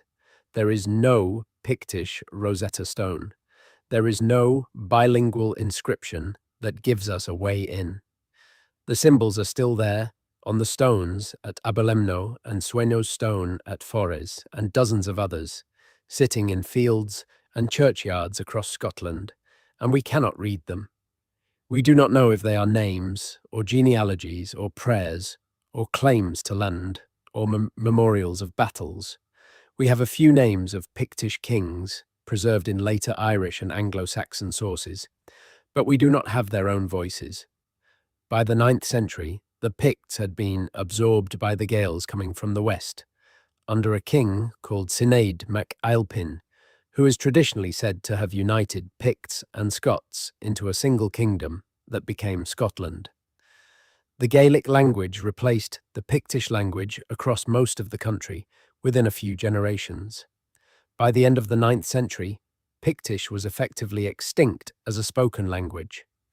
By the year 900, nobody was teaching their children to speak it. The carved stones stayed standing. The language that the stones recorded was already a dead thing, and within another century or two, nobody alive knew what the symbols meant. They have been silent ever since. Scotland lost more than its old language. In the 18th and 19th centuries, Scotland lost a substantial part of its rural population in a process called the Highland Clearances. The clearances were not a single event. They were a long process, stretching from about 1750 to about 1860, during which the landlords of the Scottish Highlands evicted the small tenants who had farmed their estates for centuries in order to replace them with sheep. The economics were straightforward and brutal. A few thousand sheep made more money for the landlord than several hundred crofting families, who paid rent in kind or in small amounts of cash, and who lived a hard subsistence life on their small mixed farms. The sheep needed open hillsides. The people were in the way, so the people were cleared. Sometimes they were given short notice and a small payment to help them go. Sometimes they were given no notice at all. There are accounts, contemporary accounts, written by people who were there, of houses being burned with the inhabitants still inside, of old people being carried out of their cottages and left in the road while their homes were demolished, of children left wandering in the snow after their families had been driven away. The most notorious clearances took place on the lands of the Duchess of Sutherland in the teens and 20s, where a factor called Patrick Seller oversaw the eviction of thousands of families from the inland straths to the bare coast, where they were expected to take up fishing and seaweed, gathering on land that had not previously been considered fit for human habitation. Many of them did not stay. Many of them emigrated to Canada and Australia and New Zealand and the United States, where the descendants of cleared Highlanders still form a substantial part of the population in certain regions, particularly Nova Scotia and Cape Breton and parts of Ontario, where Gaelic was still being spoken into the 20th century by people whose great-grandparents had crossed the Atlantic in the steerage of emigrant ships. The Highlands today are largely empty. If you drive through Sutherland or Caithness or parts of Inverness Shire, you pass through vast stretches of country where there are almost no people at all. There are sheep, there are deer, there are grouse on the great managed shooting estates. There are very few villages and almost no farms in the modern sense. The land looks wild and beautiful and untouched, and it is one of the great myths of British landscape that the Highlands are an empty wilderness because they have always been empty. They have not always been empty. They were emptied. The proof of this is everywhere in the ground. If you walk off the road in almost any Highland glen, you find the foundations of houses. Low rectangles of stone, half buried in the heather, sometimes with a hearth still visible in the middle of the floor. Field walls running across slopes that have not been ploughed for 200 years. The lines of old lazy beds, the ridges where potatoes were grown, still patterning the hillsides under the bracken. Ruined chapels, ruined mills, burial grounds with a few standing stones and the soft mounded earth of graves nobody has tended since their families were sent away. The Highlands are full of the ghosts of houses. The people who lived in those houses are scattered across the world now, in cities and farms and townships in distant continents, where their descendants sometimes carry on family stories about the old country and sometimes do not, and where the original Gaelic of their great-great-grandparents has often been lost in a generation or two of English-speaking school. The clearances are not over. They are still working themselves out. They are why a man in Toronto has the surname MacLeod and a man in Sydney has the surname Mackenzie, and neither of them could find his way to the glen his name comes from, because the road no longer leads there. There is no road. There is only the heather and the foundations under the heather. There is a country off the coast of Wales that is supposed to have drowned long before written records began. The Welsh have a legend about it. It is called Cantre'r Gwaelod, which means the Lowland Hundred, and it is said to have lain in what is now Cardigan Bay, between the present mainland and the rough centre of the Irish Sea. The legend says that there were 16 cities on the lowland country, prosperous and well populated, protected from the sea by a great wall and a series of sluices. The keeper of the sluices was a man called Scythenin, who was reliable for most of his life, but who on one bad night drank too much at a feast and either neglected to close the sluices or left them open on purpose. The sea came in, the country went under, the 16 cities were lost in a single night. The story is told in a poem in the Black Book of Carmarthen, a manuscript of the 13th century, which preserves older Welsh material from the bardic tradition. The poem mentions Scythenin and the maid Mererid, who is sometimes a fountain keeper, sometimes the cause of the inundation, sometimes simply the witness who survived to tell the tale. We do not know if there was a real flood. We do know that the Welsh coastline has changed substantially since the end of the last ice age, that there are submerged forests off the shore of Borth in Cardigan Bay that are visible at very low tide, with the stumps of oak trees still standing in the peat below the high water mark, that the trees in those forests died about 4 to 5,000 years ago when the sea level rose and salt water came in over what had been freshwater bog and pine forest. There may well be, on the seabed of Cardigan Bay, the remains of human structures from the early prehistoric period. People certainly lived there when it was dry, gathering and hunting and fishing the streams. Whether any of that survived in the memory of the bardic poets who composed the Song of Cythenin 3 or 4,000 years later is impossible to say. But the song exists, and it has been sung, and the people of West Wales still tell it. There is a hill above Borth on a clear evening where you can sit and look out at the bay and imagine the country that is supposed to be down there, with its 16 cities and its drowned bells. There are no cities. There may never have been any cities of the kind the poem describes. But there is something down there. The sea remembers more than people sometimes give it credit for. There is another drowned story off the coast of Cornwall, the story of the land of Lyonesse. Lyonesse is the lost country that once joined the Isles of Scilly to the Cornish mainland, 28 miles of low, fertile land, studded with churches and villages, which is said to have sunk beneath the sea in a single night on the 11th of November, 1109. The story is recorded by various writers in the medieval and early modern period. A man called Trevelyan is supposed to have ridden ahead of the rising water on a white horse. The only survivor of the catastrophe, and the Trevelyan family, has had a horse breasting waves on its coat of arms ever since. There is no historical evidence that any such inundation took place in 1109.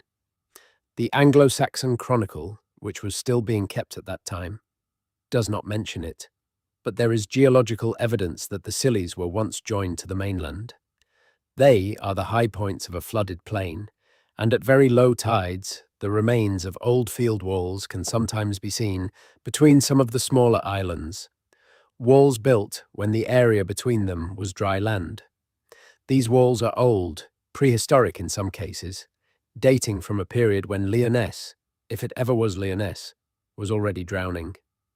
The medieval story of the sudden catastrophic flood is almost certainly a folk memory compressed into a single dramatic night. But the underlying truth that there was once more land where now there is only sea is real. The Scilly Islanders have lived for centuries with the awareness that just beyond their shores, just under the waves at certain tides, lie the bones of an older country. There were many other smaller drownings around the British coast. Whole villages on the east coast of Yorkshire, between Bridlington and Spurn Point, have fallen into the sea over the last few centuries. The Yorkshire coast is one of the fastest eroding coastlines in Europe. The cliffs are made of soft glacial till, gravel and clay laid down by the last ice age, and the sea takes them at the rate of 1 or 2 meters a year on average, sometimes much more in a storm. The villages of Auburn, Hartburn, Hyde, Withoe, Cleaton, Northorpe, Houghton, Owthorne, and several others have disappeared into the sea over the last 1,000 years. Most of them are barely remembered. Their names survive in old maps and in a few documents. The village of Ravensor Odd, founded in the 13th century on a sandbank at the mouth of the Humber, became briefly important as a port in the 14th century, sent 2 members to Parliament, and was completely destroyed by storms in 1362.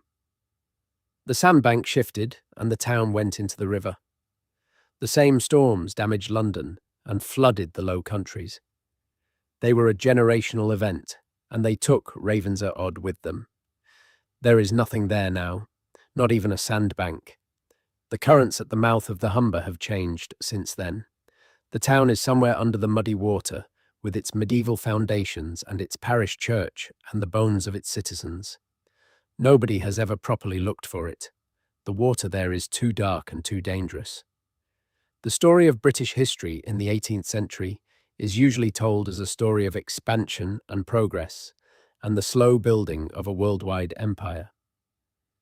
From the point of view of the ordinary people who lived through it, in particular the ordinary people of the countryside, it was often a story of loss. The enclosures, which had begun in the medieval period in a piecemeal way, now became systematic. Parliament passed thousands of enclosure acts, allowing landowners to fence in the open fields and the common lands that had been used by villages for generations. The common land had been a vital resource for the rural poor. It was where they grazed their few animals, where they cut their winter fuel, where they gathered acorns and wild greens and small game. Without the common, many of them could not survive on their own land. They became labourers, working for wages on the farms of the people who had taken their common rights away from them. They drifted into the new industrial towns, looking for work, and the new industrial towns grew explosively, and the country emptied.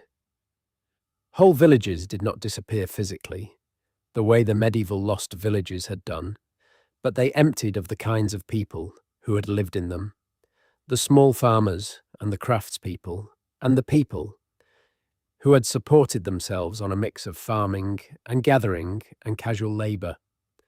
The villages became picturesque. They became places that the new middle classes from the towns could go and look at on weekends. The actual rural society they had once contained was gone. There is a beautiful poem about this by Oliver Goldsmith, written in 1770, called The Deserted Village, in which the poet returns to the village of his childhood and finds it empty. The cottages falling down, the people gone. Sweet Auburn, loveliest village of the plain, where health and plenty cheered the labouring swain. The poem is sentimental in places, but the underlying observation is exact. The English village of the 18th century, where it survived at all, was a hollowed-out thing. Most of the actual life had been drained from it into the cities, and the cities themselves were filling up with people whose grandparents had been farmers, and who would themselves never see the inside of a farm again. In London, where this process was at its most extreme, whole new districts sprang up to house the incoming labour. Spitalfields, just outside the old city walls to the east, became home in the late 17th century to a community of French Protestants called Huguenots, who had fled France after Louis XIV revoked the Edict of Nantes in 1685 and made Protestantism illegal in his kingdom. Around 50,000 Huguenots came to England in the years after the revocation. Many of them settled in the Spitalfields and brought their craft, which was silk weaving. For about 100 years, the area was the centre of the English silk industry, with weavers working in the upper rooms of tall, narrow houses with large windows, designed to let in as much light as possible for the delicate work. You can still see some of these houses, with their distinctive long top-floor windows, on streets like Princelet Street and Wilkes Street. The Huguenot community gradually assimilated and stopped being French. By the late 18th century, the silk trade was failing under competition from factories elsewhere, and the area became poor. By the mid-19th century, it was one of the most deprived districts of London, with the highest crime rate and the worst housing in the city. It then became home to a new wave of immigrants, mostly Eastern European Jews fleeing the pogroms of the Russian Empire, who arrived in large numbers between 1880 and the First World War. The Jewish community, in turn, assimilated and moved away, mostly to North and Northwest London, in the early 20th century. After the Second World War, the area received another wave of immigrants, this time mostly Bengali Muslims, who today form the largest single community in Spitalfields. The original Huguenot chapel on the corner of Brick Lane and Fournier Street, built in 1743, became a Methodist chapel, then a synagogue, and is now a mosque. The same building, the same walls, three completely different religious communities, three completely different languages of prayer, all of them brought to this corner of London by waves of migration that no one had foreseen, and all of them now part of the long, layered history of the same neighbourhood. There are other parts of London that have been wiped out completely. The rookeries of 19th century London, the slum districts where the poorest of the urban poor lived in conditions that Victorian social reformers found almost unbelievable, have mostly been swept away. The most famous of them, the St Giles Rookery, occupied the area just north of where Centre Point now stands, near Tottenham Court Road. It was a labyrinth of narrow courts and alleys, with houses divided into single rooms, and sometimes into half rooms, with whole families living in a space of a few square meters, with no sanitation and almost no light and frequent epidemics of cholera and typhus. Charles Dickens used to walk through it for research, accompanied by a policeman for safety. He wrote about it in sketches by Boz and in the opening of Bleak House. The St Giles Rookery was demolished in the 1840s to make way for New Oxford Street, one of the first deliberate Victorian slum clearances, intended both to improve traffic flow and to break up what the authorities considered a dangerous concentration of the poor. The people who lived in the St Giles were not rehoused. They were simply moved on into other slums elsewhere, in Seven Dials or in the Rookery at the Devil's Acre, near Westminster Abbey, until those too were cleared. The pattern of slum clearance and displacement continued through the rest of the 19th century and well into the 20th. The names of the cleared rookeries are mostly forgotten now. Jacob's Island in Bermondsey, the Mint in Southwark, Wapping, Limehouse. The names of the streets often survive in different forms, on different buildings, but the original communities are gone. The people who lived in them died or moved on or were absorbed into the more respectable city around them, and their stories were not generally written down by anyone who knew them well enough to write them down accurately. There are villages in the British countryside that were lost in living memory, not to plague or to enclosure or to the sea, but to the army. During the Second World War, the British military requisitioned a number of small villages for use as training grounds, partly because the country needed somewhere to practice for the eventual invasion of occupied Europe, and partly because the villages in question were in remote rural areas where they could be used without disturbing too many people. The inhabitants were told they would be able to come home when the war was over. In some cases, they have still not been allowed back. Imber is one of these villages, on the chalk uplands of Salisbury Plain in Wiltshire. It was a small village with a population of about 150, with a 13th century church and a row of cottages and a manor house and a pub. It had been there for 1,000 years. In November 1943, the villagers were given 47 days to leave. They were told it was a temporary measure. They were given some compensation, but not enough to buy property elsewhere of comparable quality. They left, taking what they could carry, and after the war, they were told that the village was now needed for ongoing military training and that they would not be allowed to return permanently. There were appeals and a long public campaign, but the village was kept by the army. It is still kept by the army today, 80 years later. The villagers, the ones who were still alive, were allowed to visit a few times a year for special services in the church, which has been kept in reasonable repair as a memorial. The rest of the village has been used for urban warfare training. The cottages are battered and ruined, used for practicing house clearing and street fighting. Many of the original buildings have been replaced with concrete shells that look roughly like houses, but are not houses. You can visit Imber on certain days of the year, usually around Easter or in the autumn, when the army opens the access road and lets the public in. There is a service in the church. People walk slowly down what used to be the main street, looking at the broken cottages and the empty windows. There are no people living there. There have been no people living there since 1943. The descendants of the original villagers come for the open days. They walk past the cottage where their grandmother was born, which now has a crater in the wall from a training round, and they say nothing, or they say very little, and then they leave again.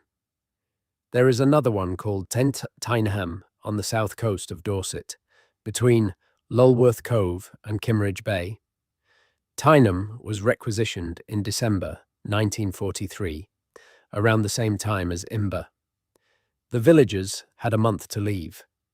They put a notice on the church door, asking the soldiers, who would soon be using their homes, to treat them with care, because they had been a happy community, and they hoped to return one day to a village they could still recognize.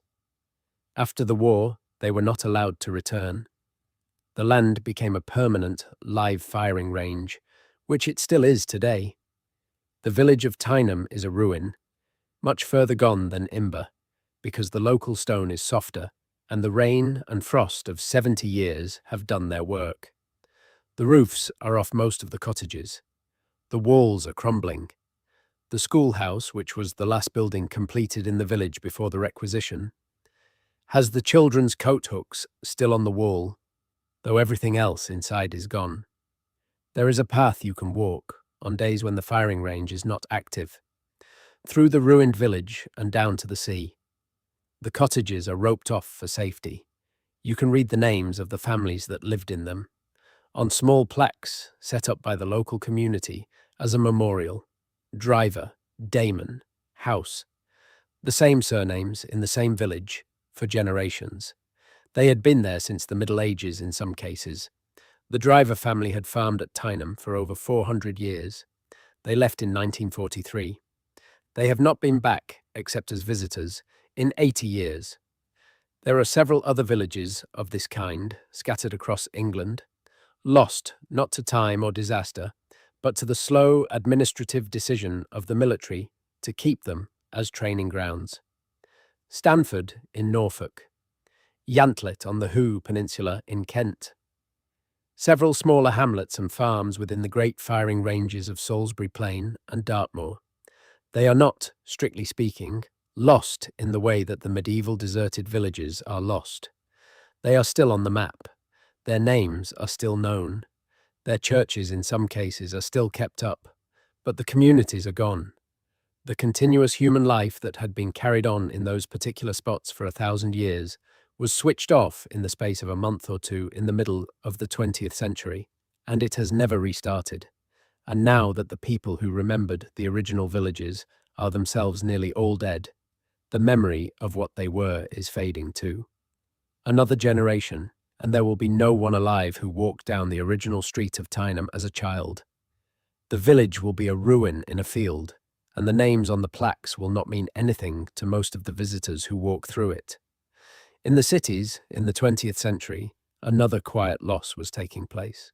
The lunatic asylums of the Victorian era, which had been built in great numbers in the second half of the 19th century, to provide what was then considered enlightened care for the mentally ill, were closed and emptied in the second half of the 20th century as policy shifted towards what was called care in the community. The asylums were enormous buildings, often on the edges of provincial towns, built in elaborate Italianate or Gothic styles, with their own farms and their own water towers and their own cemeteries, on the assumption that the patients would be there for life and would need to be largely self-sufficient. At their peak in the 1950s, the British asylum system housed around 150,000 people in over 100 separate institutions. Some of those people had been there since they were children. Some of them had been put there by their families for reasons that look, from the records, almost criminal now. Unmarried mothers, young women who refused to marry the man their family had chosen, people with epilepsy or autism or mild learning difficulties, who could have lived perfectly ordinary lives outside, but who had been institutionalized for the convenience of their relatives and then forgotten. The asylums were closed gradually between the 1960s and the late 1990s. The patients were discharged or moved to smaller community facilities, or in some cases, simply released onto the streets with a few weeks of medication and no real support. The buildings were sold off. Many of them were converted into housing developments, with the long Italianate facades preserved and the wings divided into expensive flats. You can buy a flat now in what used to be a ward in Friern Hospital in North London, which until 1993 was one of the largest psychiatric hospitals in Europe, with over 2,000 patients at its height. The corridor of the building is a third of a mile long. Some of the people who lived in that building lived their entire adult lives inside its walls and died there. The asylum cemetery, behind the building, contains the graves of several thousand patients, most of them in unmarked plots, identified only by a number in a register. The register survives. The graves themselves are mostly under grass now, with no individual markers. The names are recoverable, in theory, from the paperwork, but the bodies in the ground are anonymous to anyone walking past. Local historians have been working, slowly, to identify some of them. It is a long task. The same thing happened at asylum after asylum across Britain: Colney Hatch, Hanwell, High Royds in Yorkshire, Whittingham in Lancashire, which at one point in the 1930s was the largest psychiatric hospital in the country, with 3,500 patients and a staff of nearly 600. All of them are gone now, or converted. The patients who lived in them are mostly dead.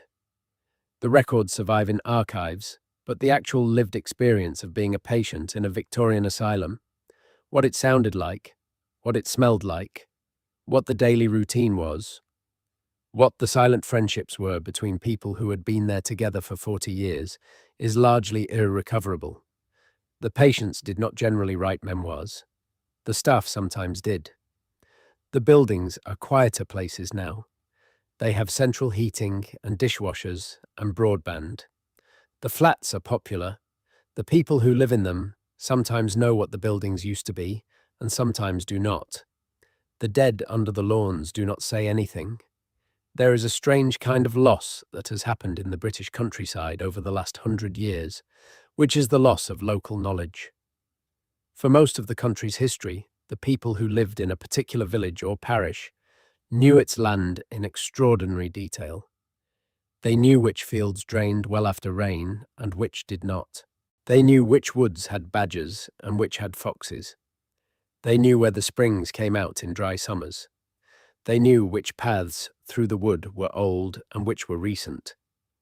They knew the names of every field on every farm in the parish, and those names often went back to the Anglo-Saxon period and recorded something specific about the field, its shape, its previous owner, the kind of crop that grew well there, the kind of accident that had once happened in it. There were fields called Bloody Meadow, where some forgotten battle had been fought. There were fields called Gallows Furlong, where the parish gibbet had once stood.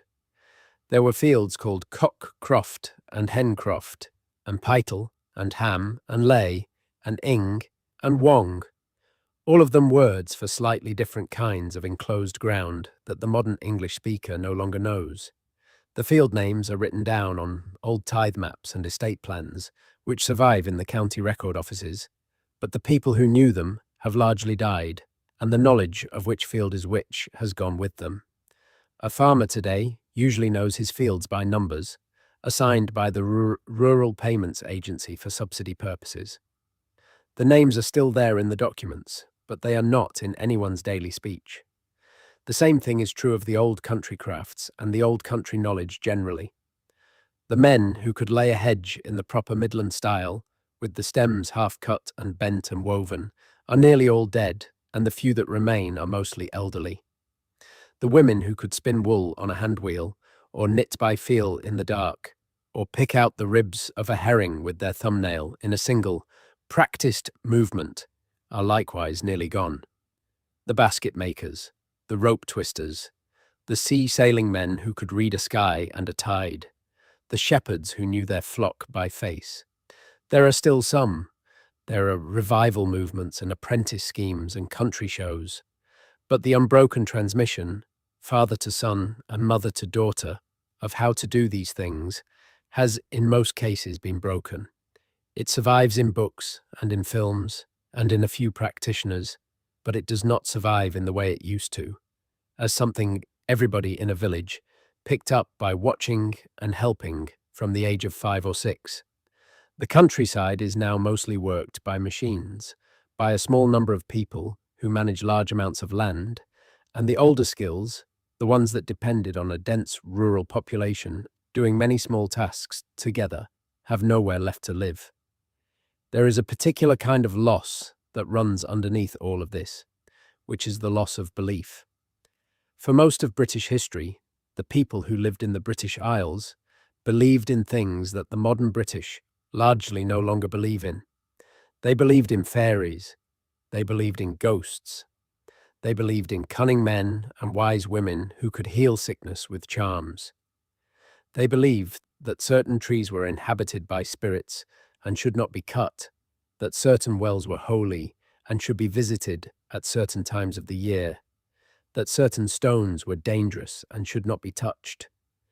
These beliefs were not consistent across the country.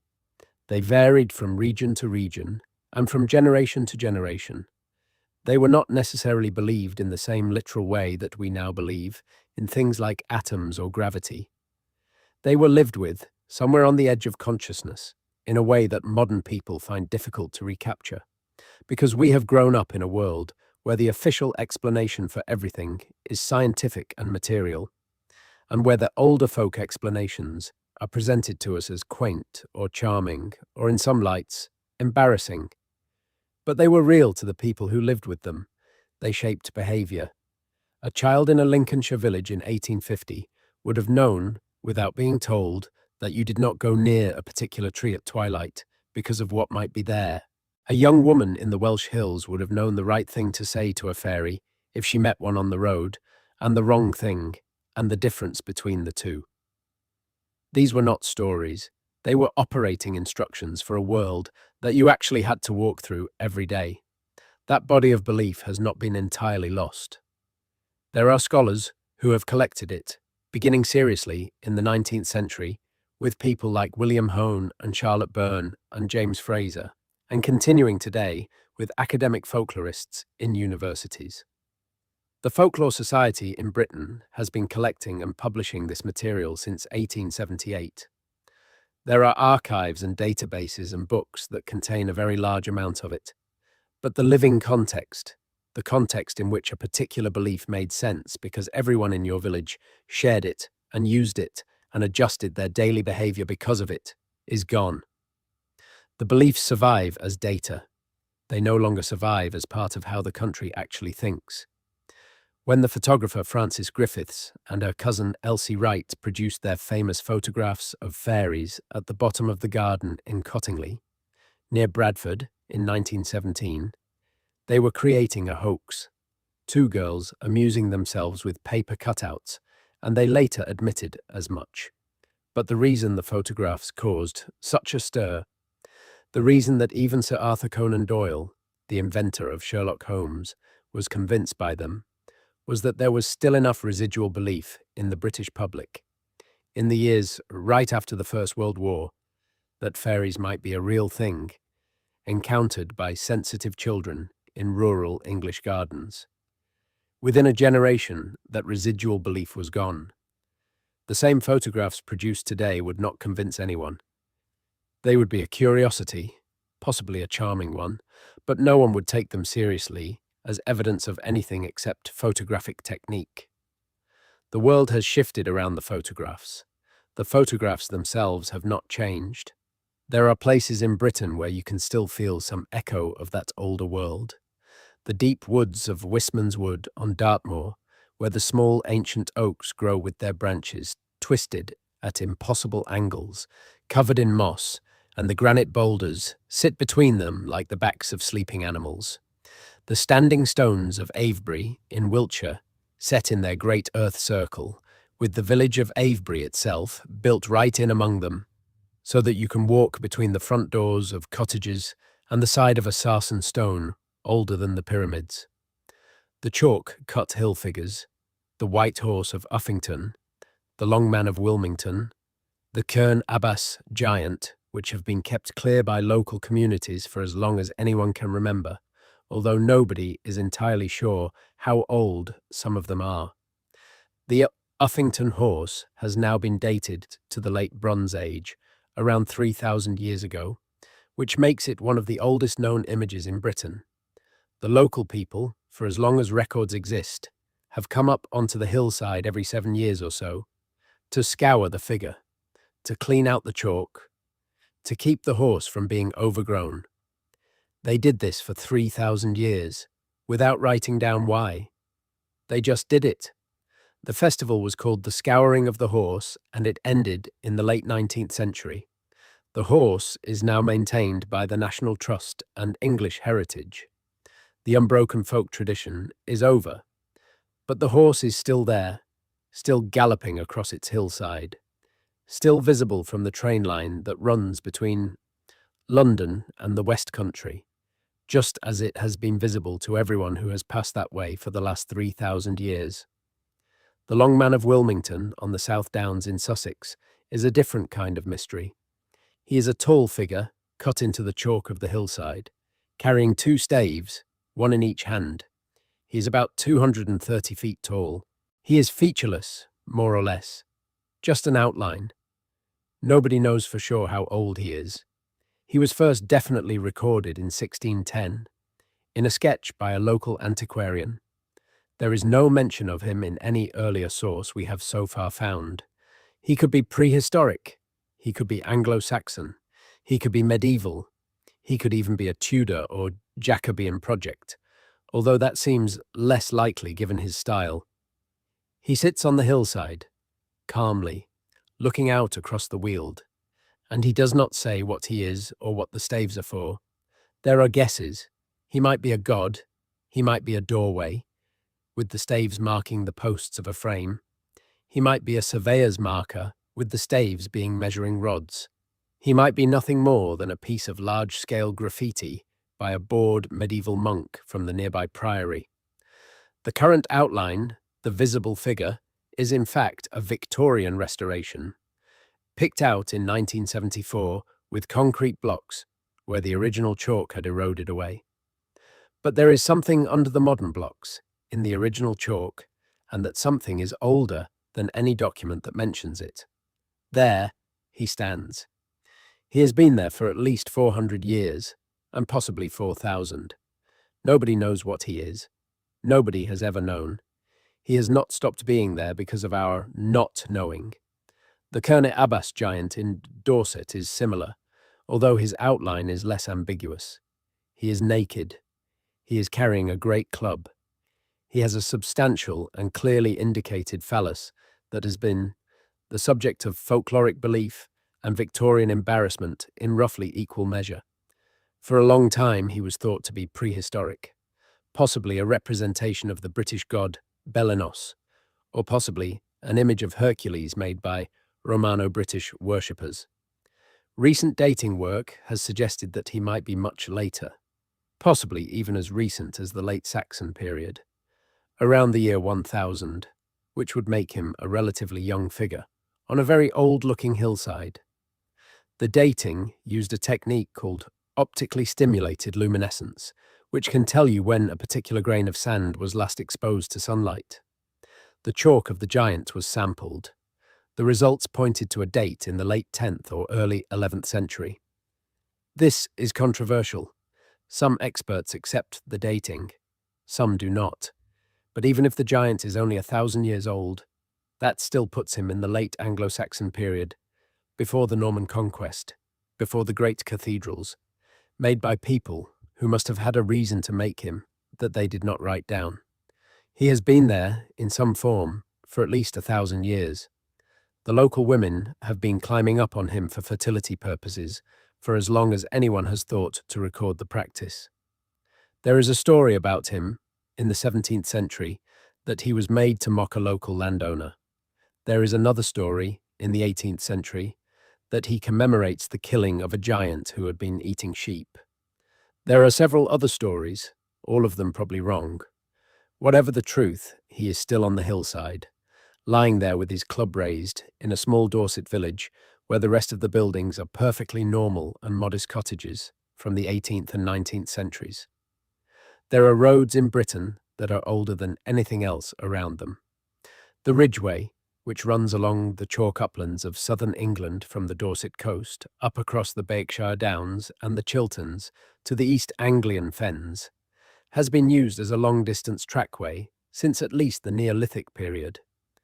People have been walking it for 5,000 years or more. It links a chain of prehistoric monuments: Avebury, Silbury Hill, Wayland's Smithy, the Uffington White Horse, the Great Hill Fort of Uffington Castle, the Long Barrow at West Kennet, the round barrows scattered across the high ground. The road avoids the river valleys, which in prehistoric times would have been densely wooded and difficult to travel through. It stays on the high chalk, where the going is easier and where you can see a long way in every direction. Modern walkers still use it. You can walk it in about a week, end to end, and when you do, you are putting your feet down on the same line that drovers and traders and pilgrims and shepherds and quite possibly Bronze Age tin merchants have been putting their feet down on for 5,000 years. The road is still there. The line of it has not moved. It is older than England, older than Britain in any political sense, older than every name that has ever been attached to the people walking on it.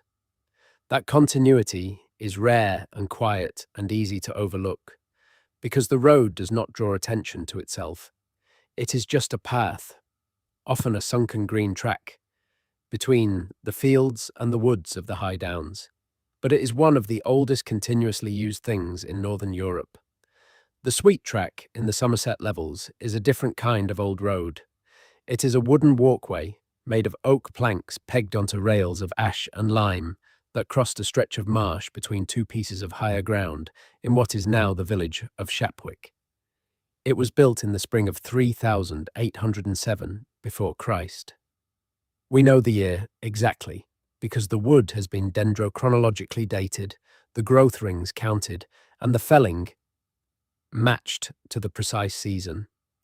5,830-something years ago, a community in Somerset cut down a particular set of oak trees in the spring and used them to build a track across a marsh so that they could get from one place to another with dry feet.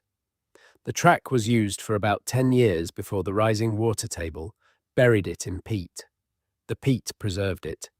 It was rediscovered in 1970, when peat extraction in the levels exposed the wood. It is one of the oldest engineered structures in the world, and one of the few places where you can stand on a piece of ground and know, with precision, what was happening here on this very spot, before the pyramids were built, before Stonehenge was built, before the alphabet had been invented. Some of the wood is still on display in the visitor centre at Avalon Marshes. You can see the marks of the prehistoric axe. The hands that swung that axe were 5,800 years dead. The axe marks have not changed. There is a story that the British coronation was once a much stranger ceremony than it is now, and that some of the older elements have been quietly dropped, and others have been kept, but their meanings have been forgotten. The stone of Scone, on which Scottish kings were crowned for centuries, was taken by Edward I in 1296 and placed under the throne at Westminster, where every English and British monarch from then until Elizabeth II was crowned upon it, in a ceremony that incorporated it as a deliberate symbol of the conquest of Scotland. It was returned to Scotland in 1996, after 700 years, and now sits in Edinburgh Castle, although it will be returned to Westminster for any future coronation. Whether the stone now in Edinburgh is in fact the original stone is a question. There is a long-standing Scottish tradition that the original stone was hidden by the monks of Scone Abbey in 1296, when the English came, and that a replacement was given to Edward I, and that the original is still hidden somewhere in Perthshire. There is also a tradition, even older, that the stone is the same stone on which the biblical Jacob laid his head when he dreamed of the ladder of angels, and that it travelled from the Holy Land through Egypt and Spain to Ireland to Scotland over thousands of years, and that the proper name of the stone is Leofeil. None of this can be proved.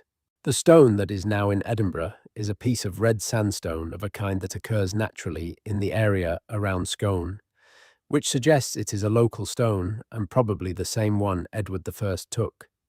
But the older stories cling to it. People believed them. People may still believe them. The stone goes on, sitting in its case, and the story it carries is now several layers thick. There are crown jewels that have been lost. King John, the bad king of the Robin Hood stories, lost the crown jewels of England in the autumn of 1216, while crossing the Wash, the great tidal estuary on the east coast of England between Lincolnshire and Norfolk. He had been campaigning against the barons, who were in revolt against him, and against a French army that had come to support them. He had been moving his treasury with him, because in the medieval period, the treasury was a physical thing. Chests of coins and plate and jewellery and ceremonial objects, and a king did not feel safe leaving it behind. He was crossing the Wash in October, in the wrong season, and his baggage train was caught by the incoming tide. The chronicler, Roger of Wendover, says that the carts and the horses and the treasure all went under. The king himself, who had crossed earlier with the advance guard, watched from the far bank. He died of dysentery a few days later, possibly aggravated by the shock of losing his treasury. The jewels have never been found.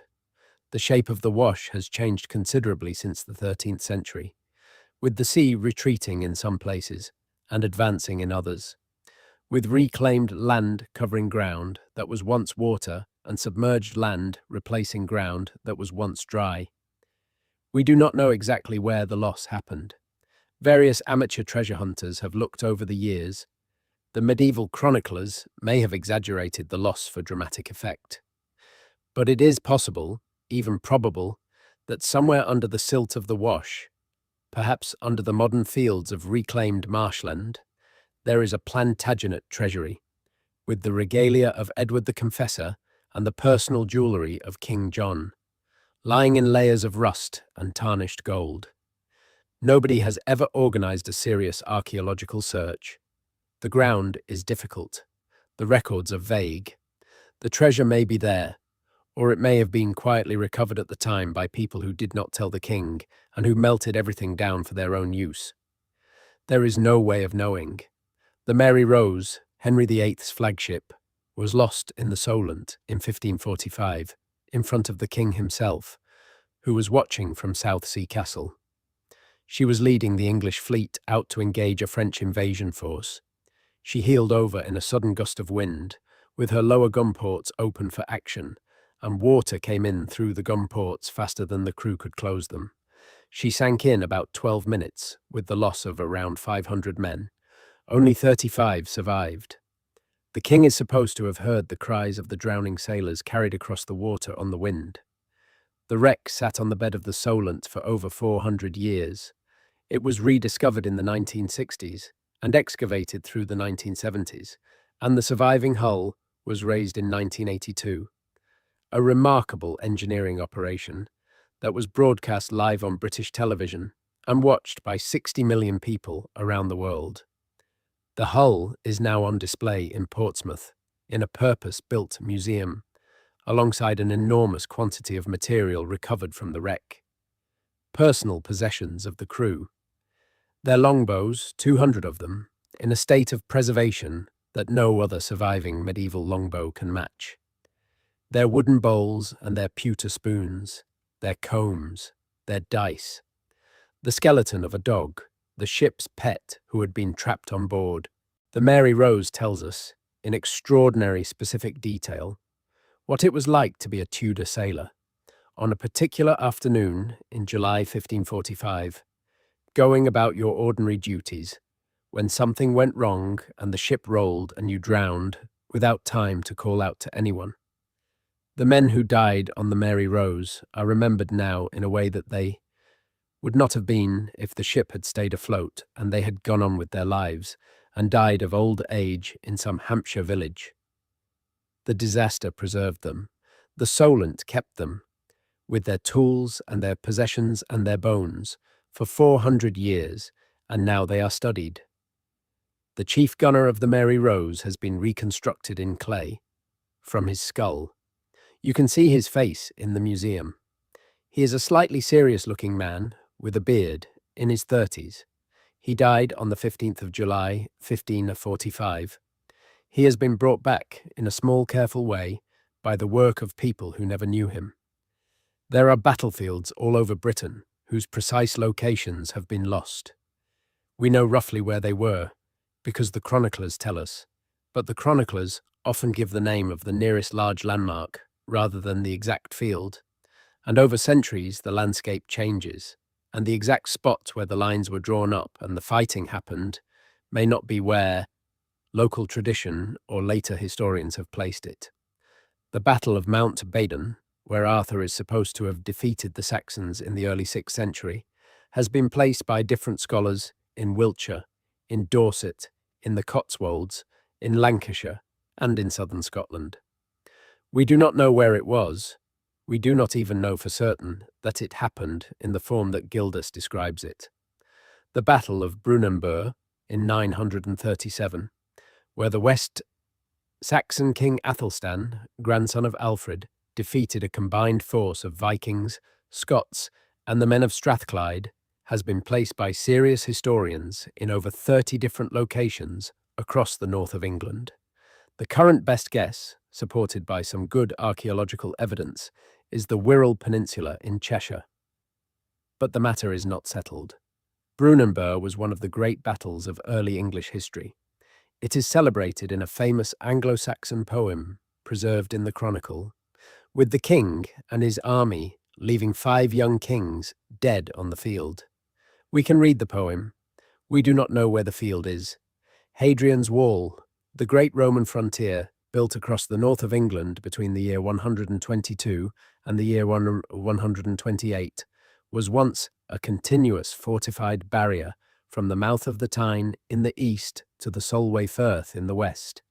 80 Roman miles, about 73 modern miles. It was up to 15 feet high and 10 feet wide, with a ditch in front of it, a military road behind it, and a series of mile castles and turrets and full-sized forts at regular intervals along its length. When the Romans left Britain in the early 5th century, the wall ceased to be maintained. For most of the next 1500 years, it was used as a quarry.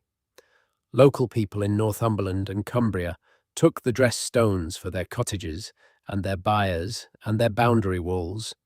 The wall thinned. Whole sections of it disappeared. In the middle of the 18th century, General George Wade built a military road from Newcastle to Carlisle, partly to allow rapid movement of troops to put down Jacobite risings in the Highlands, and he used the wall as a convenient source of stone, demolishing whole stretches of it to build the roadbed. The road still exists. It is the B6318. It runs, in places, directly on top of where the wall used to stand. The wall is gone in those places.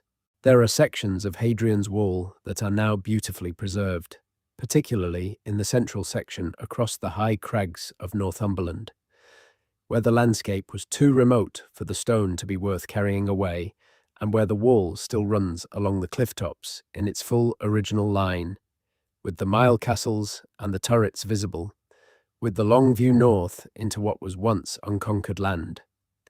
But many other sections are gone. The eastern end, around Newcastle, was largely built over by the medieval and modern city. The western end, around Carlisle, was likewise quarried away and built over. The wall used to be 100 miles long, more or less, if you count the western extension and the outpost forts.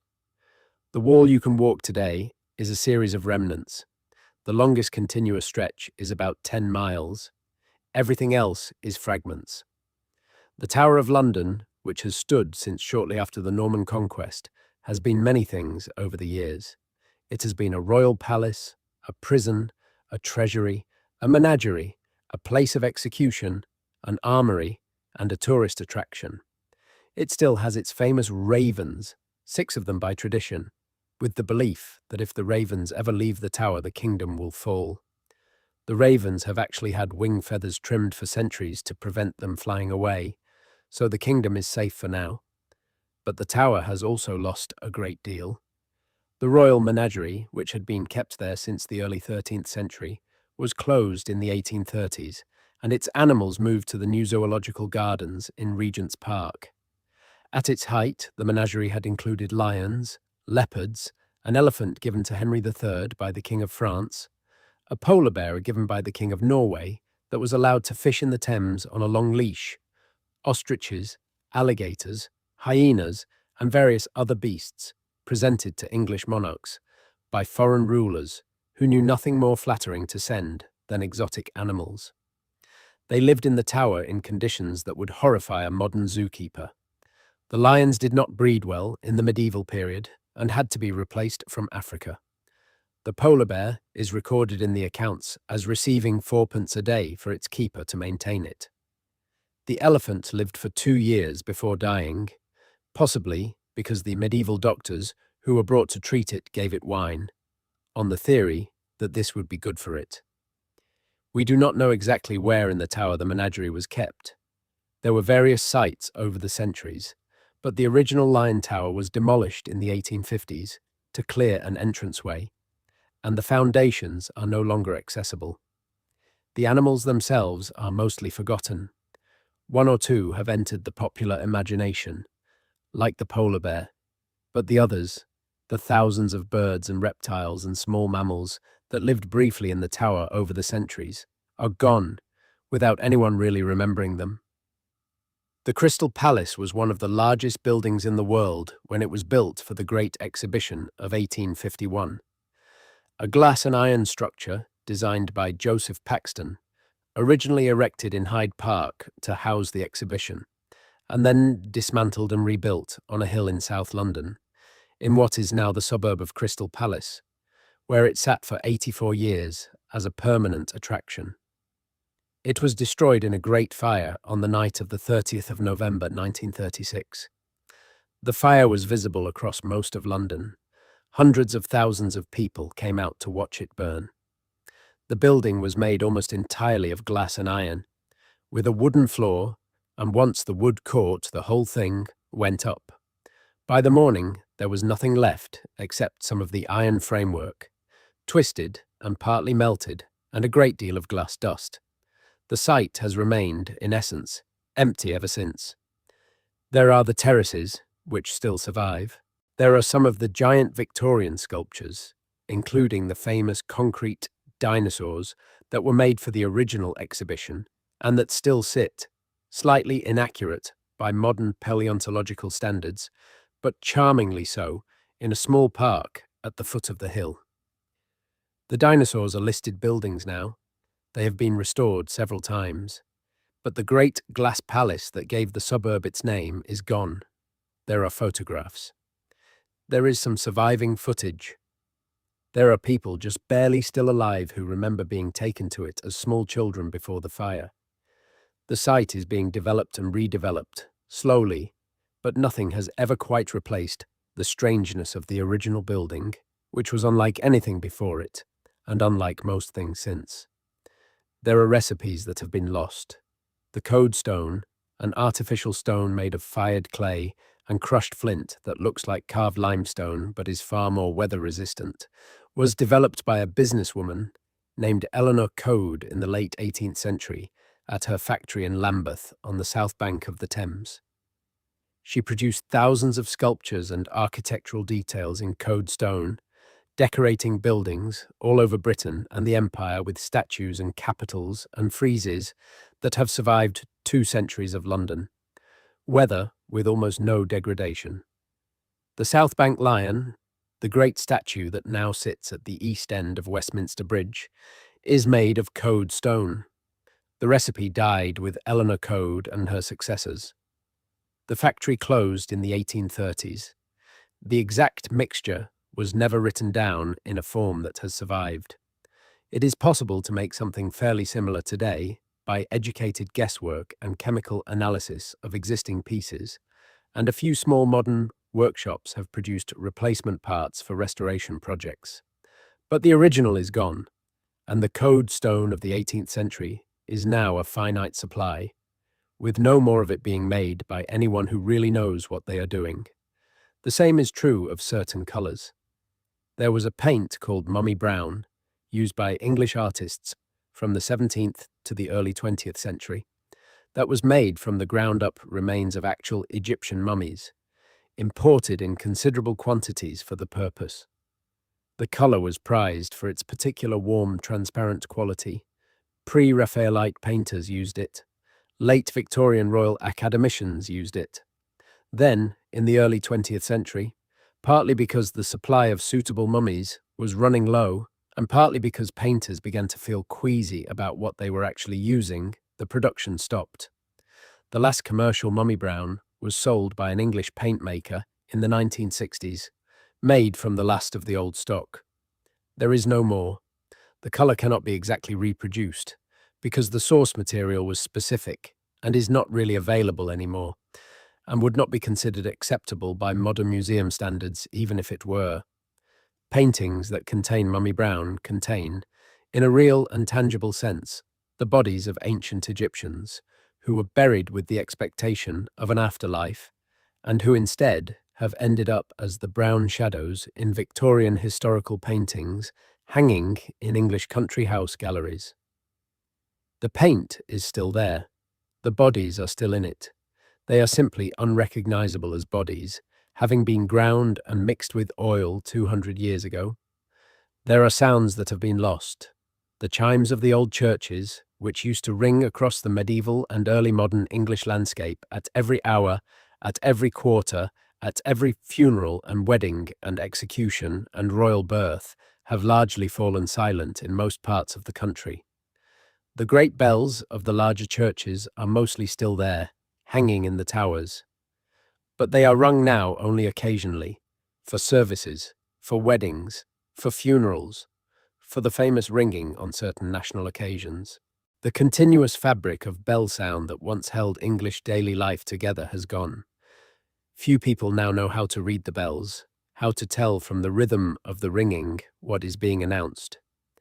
The English custom of ringing the passing bell when a person was dying or had just died with a particular pattern that indicated the age and sex of the dying person has almost entirely disappeared. The bells survive. The ringers, in many parishes, survive in small dedicated groups that come up the steep stairs of the towers once a week to practice. But the embedded knowledge in the listening community, the knowledge that allowed an old woman in a village in 1750 to know, from the bells of the parish church alone, that her cousin had just died down the hill, is largely gone. The same is true of the cries of street traders. London used to be full of the cries of people selling things from carts and baskets. Hot pies, mackerel, watercress, strawberries in season, lavender, ribbons, old clothes. Each trade had its own distinctive call, often in a kind of musical phrase that the trader would have learned from a parent and that distinguished the cry from other cries on the same street. The cries were collected by various writers, beginning in the 17th century. They were the subject of poems and songs. Vaughan Williams wrote a piece of orchestral music called London Symphony in 1914 that includes a fragment of one of the old street cries, the sweet lavender cry of the flower sellers, who walked through the streets in summer with their baskets and who sang their wares in a high, gentle voice. The flower sellers are gone. The pie men are gone. The watercress girls who came down from the Hertfordshire farms with bunches of cress for the working-class breakfast tables of London are gone. The mid-Victorian journalist Henry Mayhew interviewed them in his vast survey of London, Labour and the London poor, and we have their words, in a literary form that he edited heavily, but that still preserves some of the cadence of how they actually talked. We do not have their voices, we have only the written record. By the time recording technology had been developed enough to preserve the actual sound of an English street vendor in the early 20th century, most of them had already stopped trading. There are a few wax cylinders of old market cries made by collectors in Edwardian England, and you can hear them now if you know where to look, in archives at the British Library and the Museum of London. They are scratchy and brief. The voices are slightly thin and far away. But the cries are real cries, sung by people who learned them from their grandparents, and that is now as close as we can get to the soundscape of an English city before the motor car came in and drowned everything else out. The old British year, the cycle of festivals and customs that ran through the calendar, has likewise been largely lost. There were festivals in every parish, often dating back to the medieval period, sometimes further. There were rituals for May Day, with the maypoles and the Morris dancers and the May Queen. There were rituals for midsummer, with bonfires lit on hilltops across whole counties on the eve of St. John, with people leaping the fires for luck and rolling burning wheels down hillsides in honor of an old solar symbolism that nobody could quite explain. There were harvest customs, with the last sheaf of the harvest being plaited into a corn dolly that was kept in the farmhouse over winter and ploughed back into the first furrow the following spring. There were customs for All Souls, the 2nd of November, with children going door to door asking for soul cakes and praying for the dead of each household. There were customs for the 12 days of Christmas, with mummers and wasssailers and boy bishops and the Lord of Misrule. There were customs for Plough Monday, the first Monday after Twelfth Night, with men dragging a plough through the village and demanding pennies for the plough light to be kept burning in the church. Most of these are gone. Some of them survive in attenuated form. Morris dancing is still done, by small dedicated groups, in particular villages and at particular festivals. The wassail is still sung around apple trees in a few Somerset and Devon villages on Twelfth Night, with the same songs that have been sung there for several hundred years. The Padstow hobby horse, in Cornwall, still comes out on May Day morning, with the men of Padstow following him through the streets and the old songs being sung. But the great web of customs that once linked every parish to the cycle of the year is mostly gone.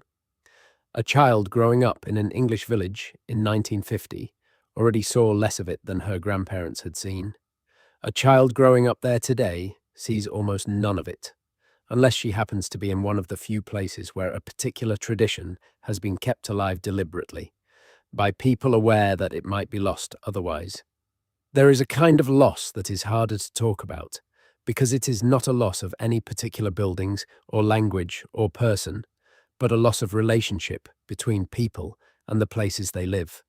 For most of British history, the people of a village or a parish or a small market town were tied to that place by ties that the modern reader would find startling in their density. They had grown up there. Their parents had grown up there. Their grandparents and great-grandparents, and quite possibly the next 10 generations back had also grown up there. They knew everyone in the village by name. They knew the names of all the dogs. They knew which families had been feuding for 200 years and over which piece of land. They knew what kind of person was reliable in a crisis and what kind was not. They knew which neighbour to ask for the loan of a hammer and which to ask for the loan of a horse. They knew the smell of every season in their village. The smell of the village at 6 in the morning in February when the bakery was warming up. The smell of it at 4 in the afternoon in September when the orchards were being picked. They had a relationship with their place that was as detailed and as deep as a long marriage. And when they died, they were buried in the churchyard with their parents and grandparents. And the relationship continued, in a sense, because the family was still in the village and would tend the grave. And remember, this relationship is mostly gone now. Most people in modern Britain live in places where they were not born, surrounded by people whose names they do not know, in houses whose history they do not know, with no expectation of dying in the same parish where they were born. There is no value judgment to be made about this. Mobility brings its own freedoms. People who would have been stuck for life in unhappy villages now have the option of leaving. But something has been lost in the trade. The kind of slow, deep knowing that ties a person to a particular acre of ground, with all its smells and shadows and the names of its fields, is now a minority experience in Britain, and it was once a majority one. Most British history, until quite recently, was lived in that kind of dense, local knowing. The history books rarely capture it because the people who lived it did not generally write about it, because it was the air they breathed, and you do not write about the air you breathe. We have to deduce it from the few fragments that have come down, from the field names and the village customs and the old songs, and we can never quite recover what it was actually like. There are saints in Britain whose names survive but whose lives are entirely lost. The Welsh and Cornish landscape is dotted with holy wells and small chapels and parish dedications to saints whose stories nobody now knows. Saint Niot, Saint Endelion, Saint Petroc, Saint Piran, who is supposed to have come from Ireland on a millstone, riding it across the sea, although the story is plainly impossible and was probably an embellishment by later medieval hagiographers who wanted their local saint to have a memorable origin. Saint Buryan, Saint Just, Saint Isay, Saint Maurs, Saint Levan, Saint Tudy, Saint Wen. There are dozens of these names in Cornwall alone, and as many again in Wales. They were probably, most of them, real people, 6th or 7th century Christian missionaries from Wales or Ireland or Brittany, who came across the Irish Sea or the Bristol Channel in small open boats, who set up small monastic cells in remote coastal places, who taught the local people the gospel, and built small wattle and daub churches and were buried where they died. Their physical churches are mostly gone, replaced by stone medieval buildings and then by Victorian restorations. Their relics are mostly gone, scattered or destroyed at the Reformation. Their actual biographies are mostly gone. What we have are names, on parish maps, on village signs, on the dedications of wells and chapels and crosses, and a few thin scraps of legend collected centuries after the fact, usually with miraculous elements that nobody can really credit. The saints themselves, the actual men and women whose lives were so vivid and so persuasive that the local people kept their memory alive for 1500 years, are silent. We have their names, we do not have their voices, we do not have their faces. We do not have any of the conversations they had with the people they baptized. They exist as place names now, and as the names of obscure feast days in the Anglican calendar, and as patrons of small ancient parish churches that you can still visit on quiet weekday afternoons, where the only sound is the wind in the churchyard yews and the occasional sheep in the next field. The saint is in the name, the saint is in the dedication. The actual person, with their particular accent and their particular kindnesses, and the way they had of singing the daily office, has gone wherever the long dead go, and they have not left enough behind for us to follow them properly. There are tunes that were once sung everywhere in Britain that nobody now knows. The English folk song collectors of the early 20th century, men like Cecil Sharp and Ralph Vaughan Williams and Percy Grainger, went out into the countryside with notebooks and primitive recording equipment and tried to catch the old songs from the last people who still knew them. They got a lot. They captured several thousand songs that would otherwise have been lost, but they were working at the end of a process that had been going on for a long time. The songs they collected were what remained at the end of the long erosion. Each of the singers they recorded could remember only a portion of what their parents and grandparents had known. The collectors would ask an old farm labourer if he knew any songs, and he would sing them 3 or 4, and then he would say, "Well, there was another one my father used to sing about the maid who was abandoned by her sailor lover, but I have forgotten most of it now, only the first verse, and the first verse would be all that was preserved. The other verses, which his father had known, were gone, because the labourer had not bothered to learn them properly when he was young, because in those days you assumed someone else would always know them. There were songs that had been sung in particular pubs, in particular villages, by particular families for 200 or 300 years that nobody learned in the last generation before the World Wars, because the young people of 1910 and 1912 were starting to listen to gramophone records and music hall songs and were no longer interested in the old country tunes. By the time the collectors arrived, those songs were mostly gone. There are tunes that survived only because Vaughan Williams happened to hear them, whistled by a farm boy in a Sussex lane in 1904. And he stopped and asked the boy to whistle it again, and he wrote down the notes. If he had walked down a different lane that morning, the tune would have been lost. There are probably thousands of tunes that we did lose, because the collector did not happen to be in the right place at the right time, because the last person who knew the tune died on a Tuesday in November in some Norfolk cottage, and his memory of it went with him into the grave. And now nobody alive can hum it, and nobody ever will. There is a quiet thing that should be said now about all of these losses. They are not really losses to the people who lived them, because the people who lived them are not here to feel the loss. They are losses to us, the people who come after, who can read the records and walk the empty fields and try to imagine what was there. The drowned villages do not know they are drowned. The deserted medieval villages do not know they were deserted. The lost languages do not know they are no longer spoken.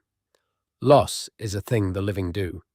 It is something you do in the present, looking back, knowing what you no longer have.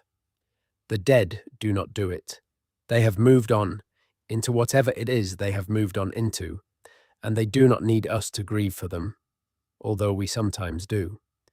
We grieve because it is in our nature to look at the past and feel that we have inherited something, and to feel a little sad when we realize how much of it we have inherited only as absence, as a shape in the ground, as a name in a book, as a story half remembered by people whose own grandchildren will not remember it at all. This is the strange double texture of a long inhabited country like Britain. Every field has been farmed by someone whose name is gone.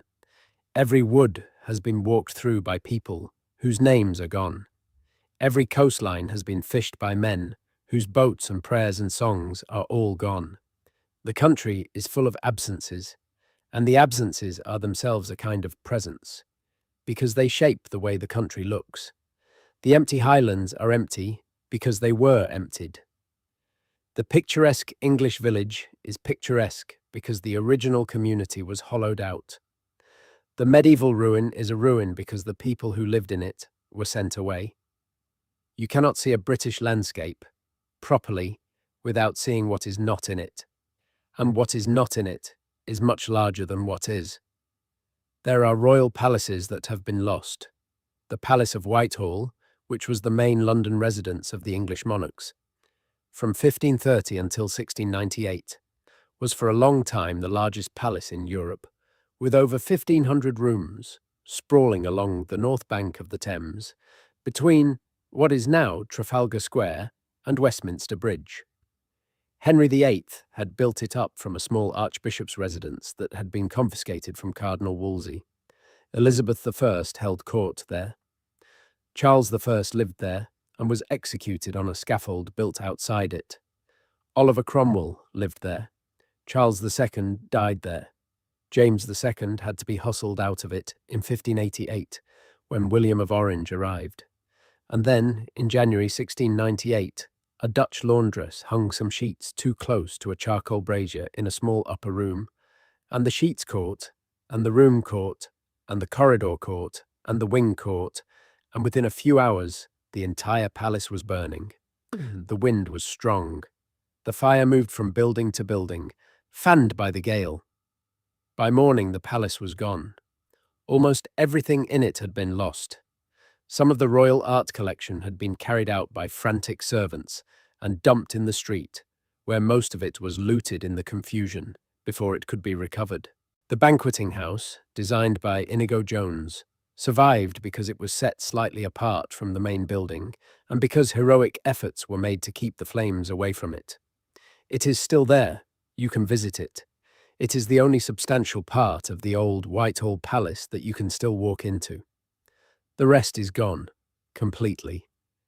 The streets of modern Whitehall, with their government offices and their tourist crowds, sit directly on top of the foundations. But you would never know unless you read about it. The palace of 1,500 rooms vanished in a single night. The same thing happened to Greenwich Palace. the great Tudor riverside palace where Henry VIII and Mary I and Elizabeth I were all born. It was demolished by Charles II in the 1660s to make way for a new classical palace that he never finished. The Royal Naval College now stands on the site, and the underlying Tudor brickwork is occasionally found in archaeological investigations, but the palace itself is gone. The same happened to Richmond Palace, where Elizabeth I died in 1603, and which was largely demolished after the Civil War, with the materials sold off to pay the debts of the parliamentary government. A few sections of wall and one of the gatehouses survive in the modern town of Richmond, but most of the palace is gone, and the rest is built over with houses. The same happened to Nonsuch Palace, Henry VIII's astonishing Renaissance hunting lodge in Surrey, covered in plasterwork panels and gilded statues, and intended to outdo the most spectacular palaces of France. It was built in the 1530s and 40s with enormous expense and labour, and it was demolished in the 1680s by Charles II's mistress, the Duchess of Cleveland, who had been given it as a present, and who decided that selling the materials would be more profitable than living in it. The site is now a public park in the suburb of Cheam. There is nothing on the surface to show that the palace was there at all. Archaeologists have dug at the site several times and have found foundations, fragments of decorative plaster, pieces of the elaborate terracotta panels that once covered the walls. But the building itself, which was one of the architectural wonders of 16th century Europe, is gone completely, with not a single intact wall left standing. We have only descriptions and a few paintings and the small fragments in the soil. There is the great loss of the First World War, which is not quite ancient enough to feel like lost history, but which is now far enough in the past that the people who remembered it directly are nearly all gone. Britain lost about 700,000 men in the war between 1914 and 1918. Another 1.5 million were wounded, many of them permanently disabled. In a country of about 45 million people at the time, the impact was enormous. Almost every village in Britain has a war memorial. Most of them list men by name. In a small village, where the population might have been only 200 or 300, the names on the memorial can run to 30 or 40. Almost every family in the country was directly affected. There are villages, called the Thankful Villages, where no one was lost, where every man who went to war came back. There are about 50 of them in England and Wales, out of more than 16,000 civil parishes. The rest all lost someone, often many. The generation of men who would have grown up to be the husbands and fathers and uncles of the 1930s and 40s was thinned in a way that affected the demography of the country for decades. There were women who never married because there were not enough men of their age to marry. There were children who grew up without fathers and uncles because the fathers and uncles had been killed at the Somme, or at Ypres, or at Passchendaele. The grief of the war was so widespread that for a long time it was almost impossible to discuss directly. The memorials in the villages were the place where it was concentrated. The 2 minutes of silence on Remembrance Sunday every November were the time when it was acknowledged. Otherwise, people lived with it, in their families and in their churches, and in the quiet, small, unprocessed way that the early 20th century had for dealing with mass trauma. The names on the memorials are still there. Most of the people now passing them on their way to the village shop do not know any of the families involved. The families themselves, the immediate grief-stricken families of 1917 and 1918, are also gone now, mostly into the same churchyards where their lost sons could not be buried because their bodies were in France. There are graves in England with the names of the dead inscribed on the family stone, alongside the names of parents who survived their children, and then a small note saying that the actual burial place is in such and such a cemetery in northern France or western Belgium. Hundreds of thousands of British men are still in those cemeteries, in foreign soil, identified or unidentified, in immaculate war graves maintained at British expense for over 100 years. They are not lost in the strict sense. They are accounted for, but they are also not here. They never came home. The country they came from has continued without them, has built things and torn things down and elected governments and fought further wars, and they have not been part of any of it. They are still 19, most of them, or 20, or 22. They are still in 1917, in the mud, in the wire, in the moment of the morning when the whistle blew. There is the question of where the great forests of Britain went. When the Romans came, the country was very heavily wooded. Caesar described, in his account of his brief expeditions, dense oak forests with a few clearings. The Anglo-Saxon poets described the same. The wildwood, as the historian Oliver Rackham called it, was a long, unbroken stretch of natural woodland that had grown up after the end of the last ice age, and that had covered most of the British Isles for thousands of years. By the time of the Domesday Book, in 1086, a substantial proportion of that woodland was already gone, cleared for fields. By the time of the Tudors, it was largely gone in southern and central England. By the time of the Stuarts, the country was running short of timber, even for shipbuilding, and oaks had to be specially preserved and planted for the navy. By the time of Queen Victoria, Britain had less woodland than almost any country in Europe. The forests of Sherwood and Epping and the New Forest are remnants. They look large when you walk in them, but they are very small compared to what was there originally. The Great Caledonian Forest of Scotland, which once covered most of the Highlands with native Scots pine and birch and oak, is now reduced to a few isolated stands in places like Glen Affric and Rothiemurchus. The trees that survive in these places are real survivors. Some of the individual pines are 500 or 600 years old. They were saplings in the time of Henry VII. They have stood through every event in modern Scottish history.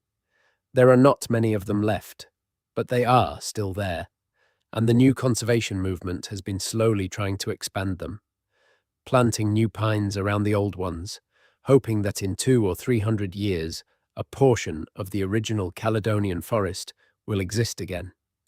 We will not see it. The trees take a long time to grow, but the work has begun. There is something gentle about thinking of all this just before sleep, and I want to say a few more quiet things before we let the night close over.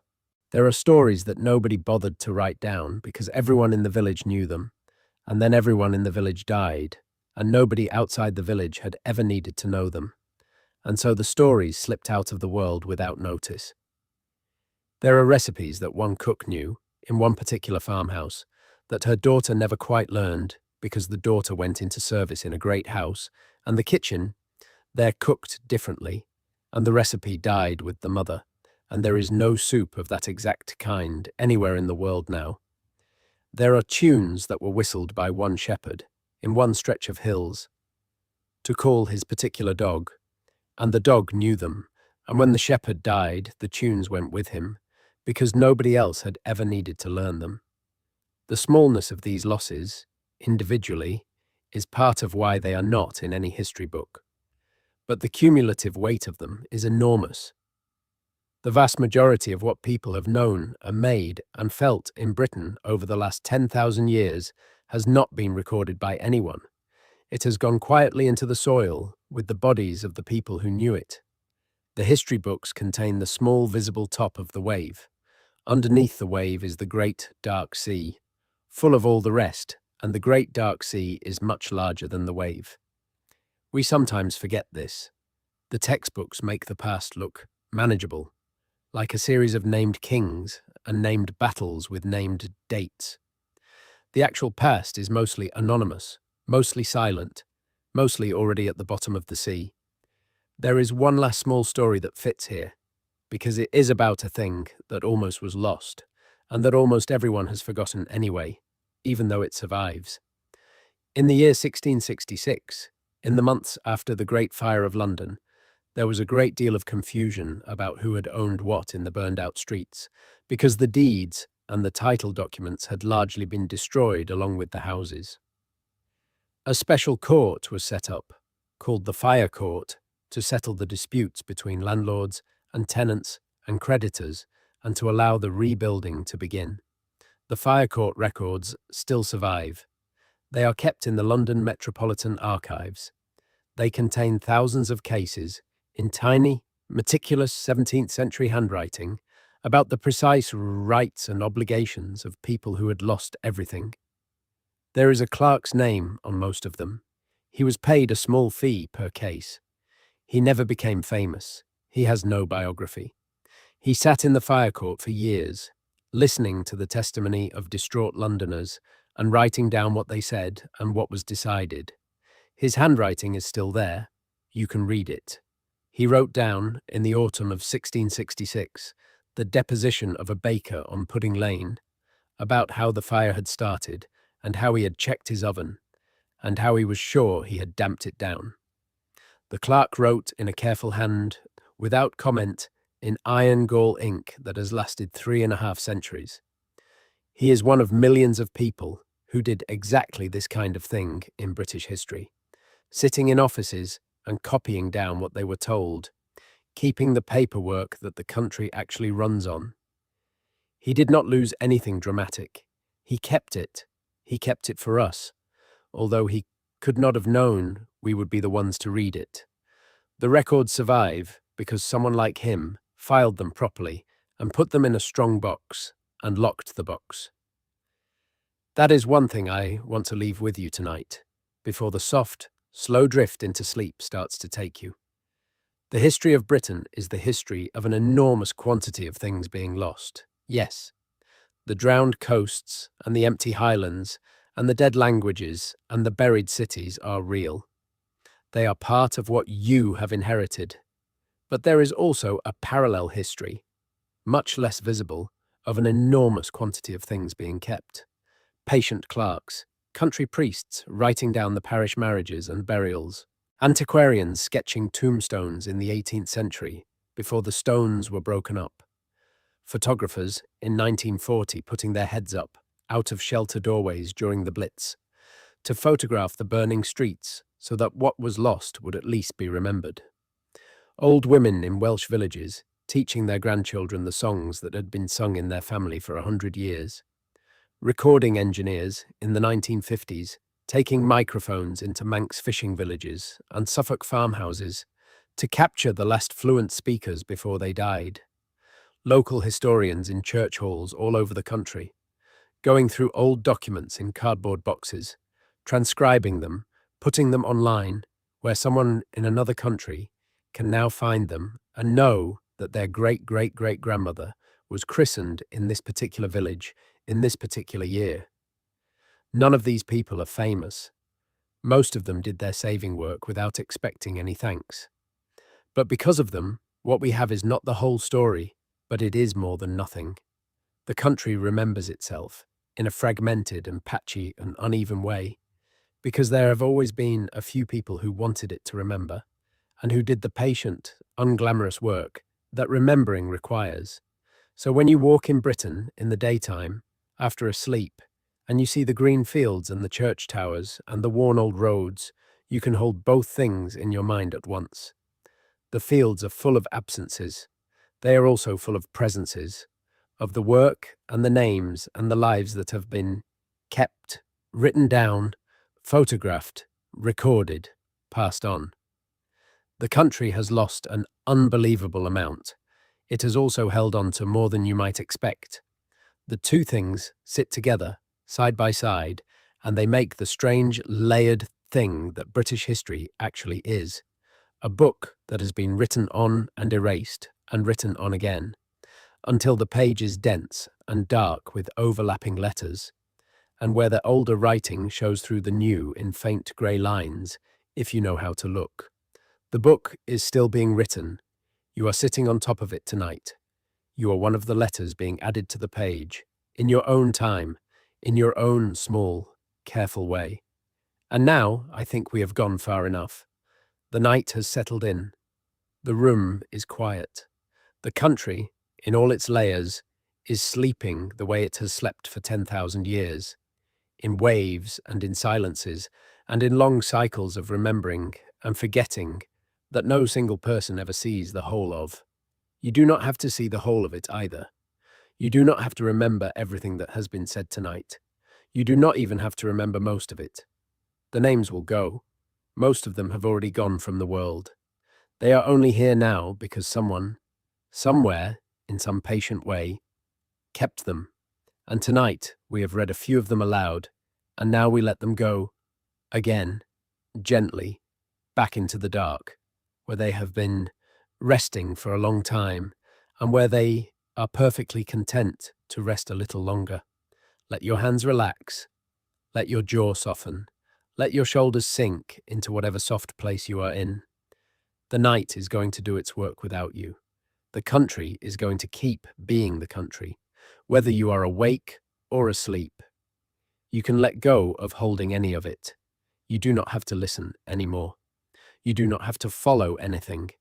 You do not have to remember a single name or date or place.